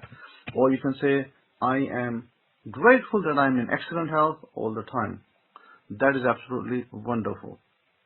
So, it is important that when you write this list, let me explain what the list writing means. What do we mean by list writing, and how does it help us? Well, list writing helps us because what we do is, first as a person, you're going to say, what are my desires, or what are my needs, or what do I need to have? What is it I'm trying to achieve? And you decide what you're trying to achieve. So you might say, I think I need a car, or maybe a new car, and I think I need to live in a bigger house. Maybe, you're in a 2-bed apartment. Maybe you want a 3-bed apartment, or 4-bed. And you say, I think I need a bigger apartment or a bigger house. So what do? You write an affirmation or a list. This could be an affirmation can also be a list item, but make sure to keep it short. Like, you could make it really, really long, and the really, really long list could be like this. I am so happy and grateful that I have an apartment or a home that is 3 bedrooms, that has got a front yard and a backyard, and that has, that is outside the city, 30 miles boundary and that has a, water supply nearby, and so, you get the gist. It becomes cumbersome. That's an affirmation that becomes very long. So, and you cannot make a list out of that, because if you use that whole sentence in a list, it'll be very long for the list. So you need to keep it short, you need to keep it sharp, you need to keep it focused. Now let's say that you desire to have a 3-bedroom apartment. You simply write, I am happy that I'm living in a 3-bedroom apartment. See, that's simply all you need to do. Or you can say that I'm grateful that I'm living in a 3-bedroom apartment or a 4-bedroom apartment. Could be a home, could be a house. I am grateful that I'm living in a 4-bedroom house that is fully paid. It could be fully paid, it could be on mortgage, on loan. So you can say that. You can make sure it's fully paid as well. So you need to say it. So that could be a list item. That is one item on a list. And it's only a one-liner. I am so grateful that I'm living in a 3-bed apartment that is, where the payments are taken care of, or it is fully paid. And you write that, and when you're writing about being debt-free, you're going to say, I am grateful or I am happy that all my loans are paid off and I'm debt-free. It could be to do with credit card debt, or that you generated credit card debt and you say, I am so happy that all my credit card loans are paid in full and I'm debt-free. Again, I am so happy that all my credit card loans are paid off in full and I am debt-free. See, that's still a one-liner, and that's still a list item. When you write a list and you devise your items, I always suggest that you at least choose 20 items minimum. Minimum 20 items. Now, you might say, oh, Cohen, I struggle to get 10 items. Well, if you're struggling to get 10 items, then make some longer-term items part of your list. Don't have to be like items that you need to receive this year. It could be items that you want to receive in the future. Maybe how many children you want in your life. What kind of woman you want to be married to. What kind of home you want to live in or living in already. What kind of car you want to drive. All these could be short-term, medium-term, long-term items. So try to make the list at least 15 to 20 items minimum. And then when you have that, then you write it every day. Now my suggestion is this, because I find that people struggle and they make mistakes. So, in this area, it's important to understand release. A lot of people don't understand what release or detach means. I'll explain that as well. My suggestion to you is this. I gave you a method last time to write your list for 3 weeks and take 10 days off. Now, let me give another way of doing it. Both are valid. You can write for 2 weeks, 14 days, and then take 2 weeks off from your list. Don't write for 14 days. Then you can go in for 14 days and take 2 weeks off. That way, each time you're getting a time for release. What is release? And let go. After the 2 weeks, you let go and you forget about it. You don't think about it, and you allow the 2 weeks for the seed to take effect. That's why it's important to let go as well. If you don't let go, you might burn yourself out. If you keep visualizing the same item every day, you will definitely burn yourself out. So in visualization, and this is list writing, in list writing, that itself is enough to manifest your goal. Let me repeat that again. The list writing is enough to manifest your goal. Now, if you did it the other way, if you said, well, I'm not going to write a list because it's too much hassle and I don't have the time and I work and blah, blah, blah. If you decided to do that, that's fine. And you might say, I'm going to visualize 2 items at a time that I desire, and I'm going to just focus on visualization. That's okay too. You can take 2 items. It might be a house and a car. It might be a relationship and something else. Money, maybe. Chunk of money. So you write, you write down a affirmation that you say, well, I am living in a 3-bedroom house. That's your, that's your affirmation. I am living in a 3-bedroom house, and it could be in such and such town, whatever town you want to live in. I'm living in a 3-bedroom house in whatever town. and you mark that as one item. I'm driving my new car and I'm grateful. Or I'm grateful I'm driving my new car. Full stop. You have two items. You're going to visualize. You're not going to write it as a list every day. Your affirmations are written off one-off, and you're only going to cross off your affirmations once they're done, and you're going to move on to the next one. So you say, okay, I've done my affirmation. I'm happy with what I have. Now I'm going to start to visualize about my dream house. And you visualize your dream house. You spend 5 minutes, 10 minutes on it. You repeat the scene over and over and over again from the end point of view, like where you're living in the house, you're sitting there and you're talking to your friends or relatives and they're coming and congratulating you and you're receiving congratulations, you're saying congratulations back. That's the complete at the end. This is the end of where you will be a new house sitting there and welcoming the guests, and they're greeting you and saying, hey, let's say if your name was Mark. Hey, Mark, congratulations on your new house. It's beautiful.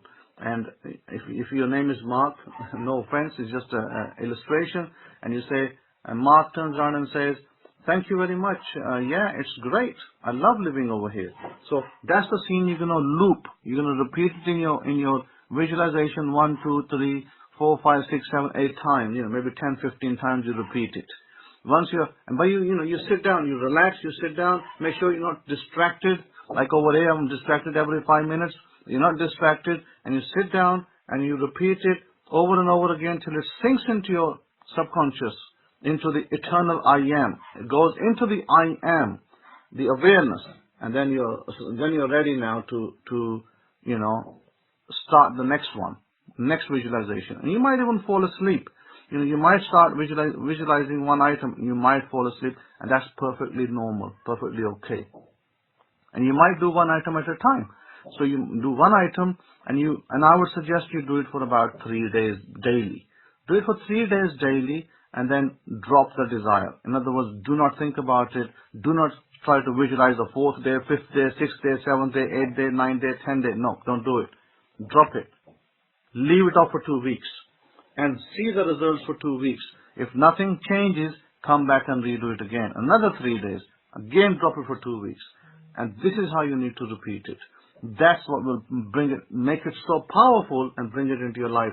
So the detachment part is where you visualize for 1 to 3 days. You do 1 to 3 days visualization, then you detach. You hand it to the I am part of your system, the awareness, the part of you where you communicate with God, which has connections with God in eternity, and that's the part that'll take care of it. Now, how best is it that you hand that to the God part? How best is it? What is the best method? The best method is to do a little session of meditation beforehand. Maybe a 5 minute of meditation, and it could be the midbrain meditation. It could be the grounding meditation.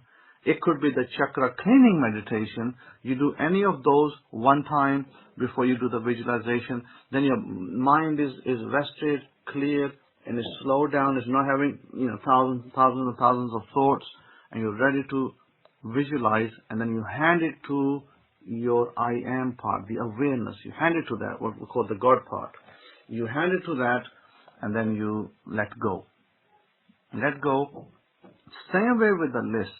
When you write the list of 15 to 20 items, you have 20 items, you write it and you do not read it. You let go until you come back the next day. You write again, then the next day, then you write again. You do that for 14 days. Stop. After 14 days, take a 2-week break. You will not burn yourself out. You will get your desires. Things will start manifesting faster for you, and you will achieve everything you want. That's the way you should be looking at it. If you're looking at it any other way, then of course you might be doing it wrong. So again, the LOA teachers out there, the law of attraction teachers, they're always telling you, hey, you got to match the vibration. Basically, that is not true. There's no need to match any vibration with an item that you desire. They say to you, you got to match your vibration with the item that you desire, otherwise you're not going to get it. Okay? Well, let me tell you this. If you're desiring a car, then the car has a particular vibration. And if you're designing a car and you listen to those teachers that are teaching these types of philosophies, then you have to become a car. That's the only way you will line up with a car's vibration. And surely you're not going to become a car. You're going to have four wheels and, you're not metal. So this idea that your vibration has to match is total hocus pocus nonsense, mumbo jumbo. So be careful of mumbo jumbo. There's a lot of teachers, good meaning teachers out there giving you mumbo jumbo. That's why it doesn't work for many people. That's why the law of attraction has a bad rep out there with a lot of people. They're charging you mega dollars. Some of these so-called gurus are charging you mega dollars, and you're not getting nothing out of it. All you're getting is frustration and not achieving the desires you want. Now the Bible, and I'm speaking from the Bible gives you the law of manifestation, the perfect law, the Torah. And all you got to do is follow it. Because what does the Bible say?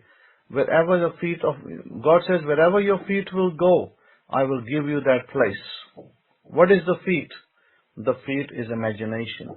Wherever your imagination goes, I will give you that place. Now God doesn't say, and the Bible doesn't tell you, oh, you got to line up with it. Oh, you got to bring your vibration together. Oh, you got to do this. Oh, you got to do that. No. Those things are extraneous, and those things are only buzzwords that really have no meaning. Now, on top of that, they tell you that you got to be in the right mood. You got to always have your joker face on to be happy all the time. That again is not true. You do not need to be happy all the time. You just need to be serious enough to want your desire. How's about that? And you need to feel like the person who already has it. So what's the person already has it? Like, if you're wanting to have a car, then all you got to feel like is that you're a driver of that car. You can drive the car, then you're happy about it. It's simple. You don't have to have, your joker face on. Simply that you're a driver, you know how to drive the car, and you are that person, you know how to drive the car. That's all. That's where you need to be able to drive that car. Same way for a house. What do you need?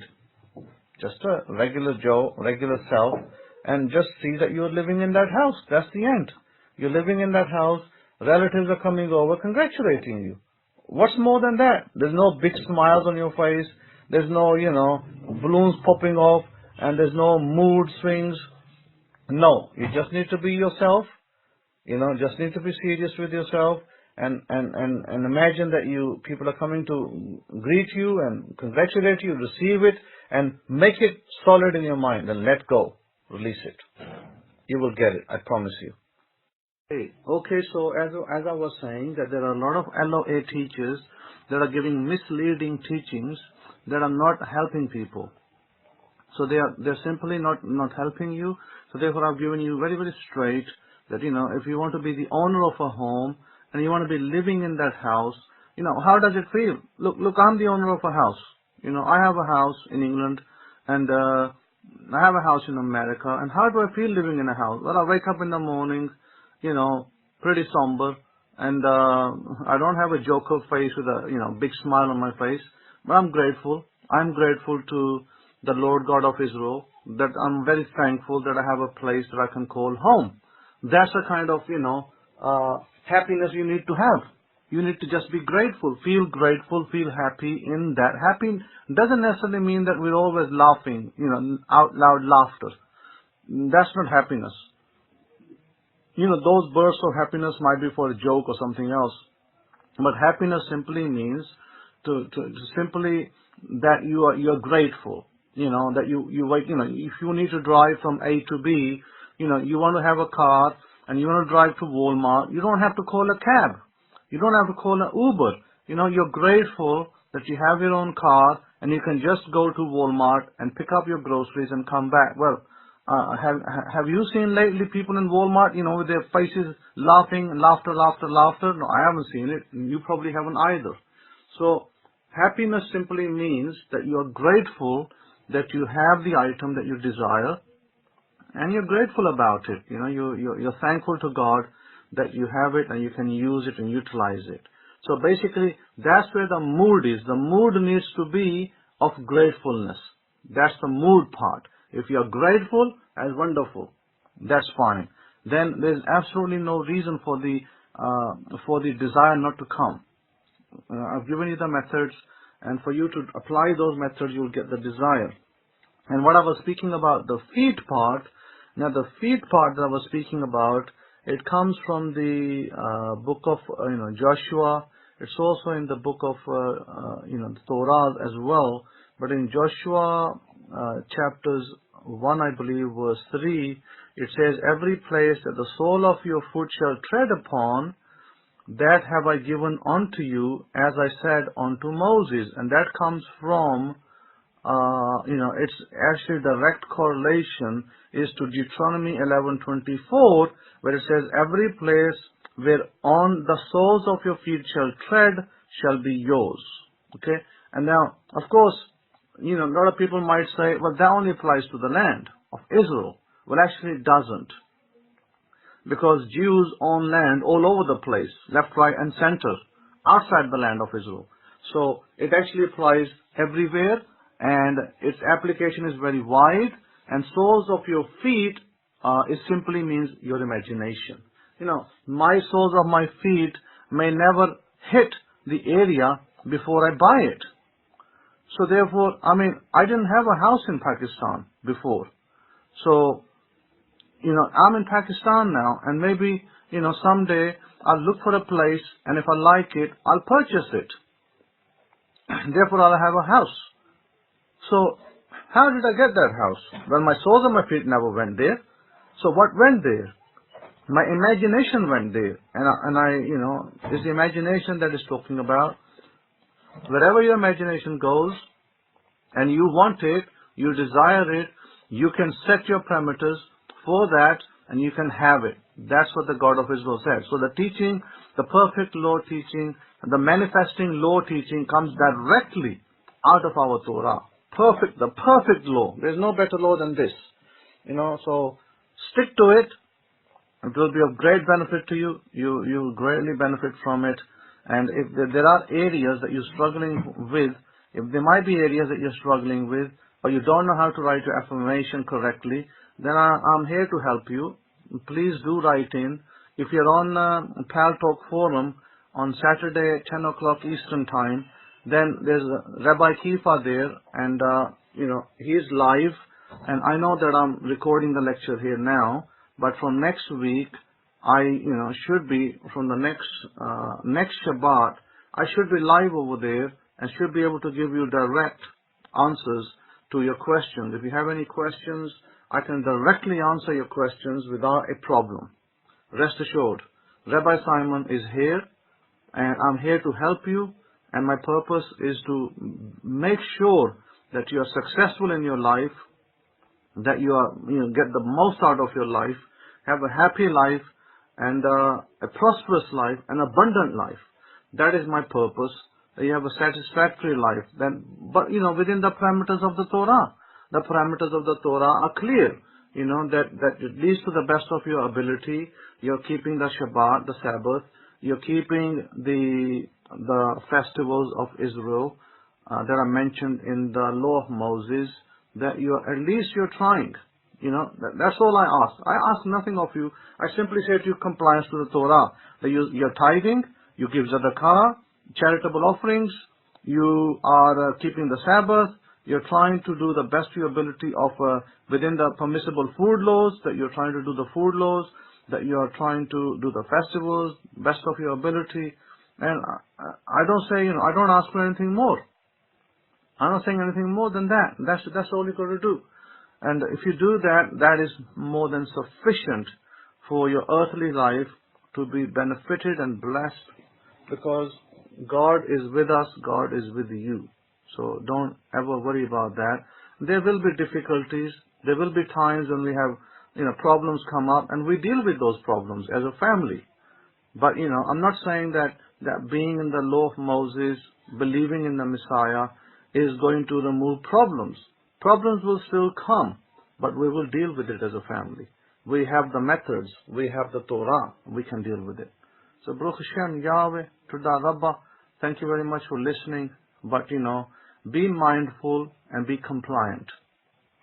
At least be compliant.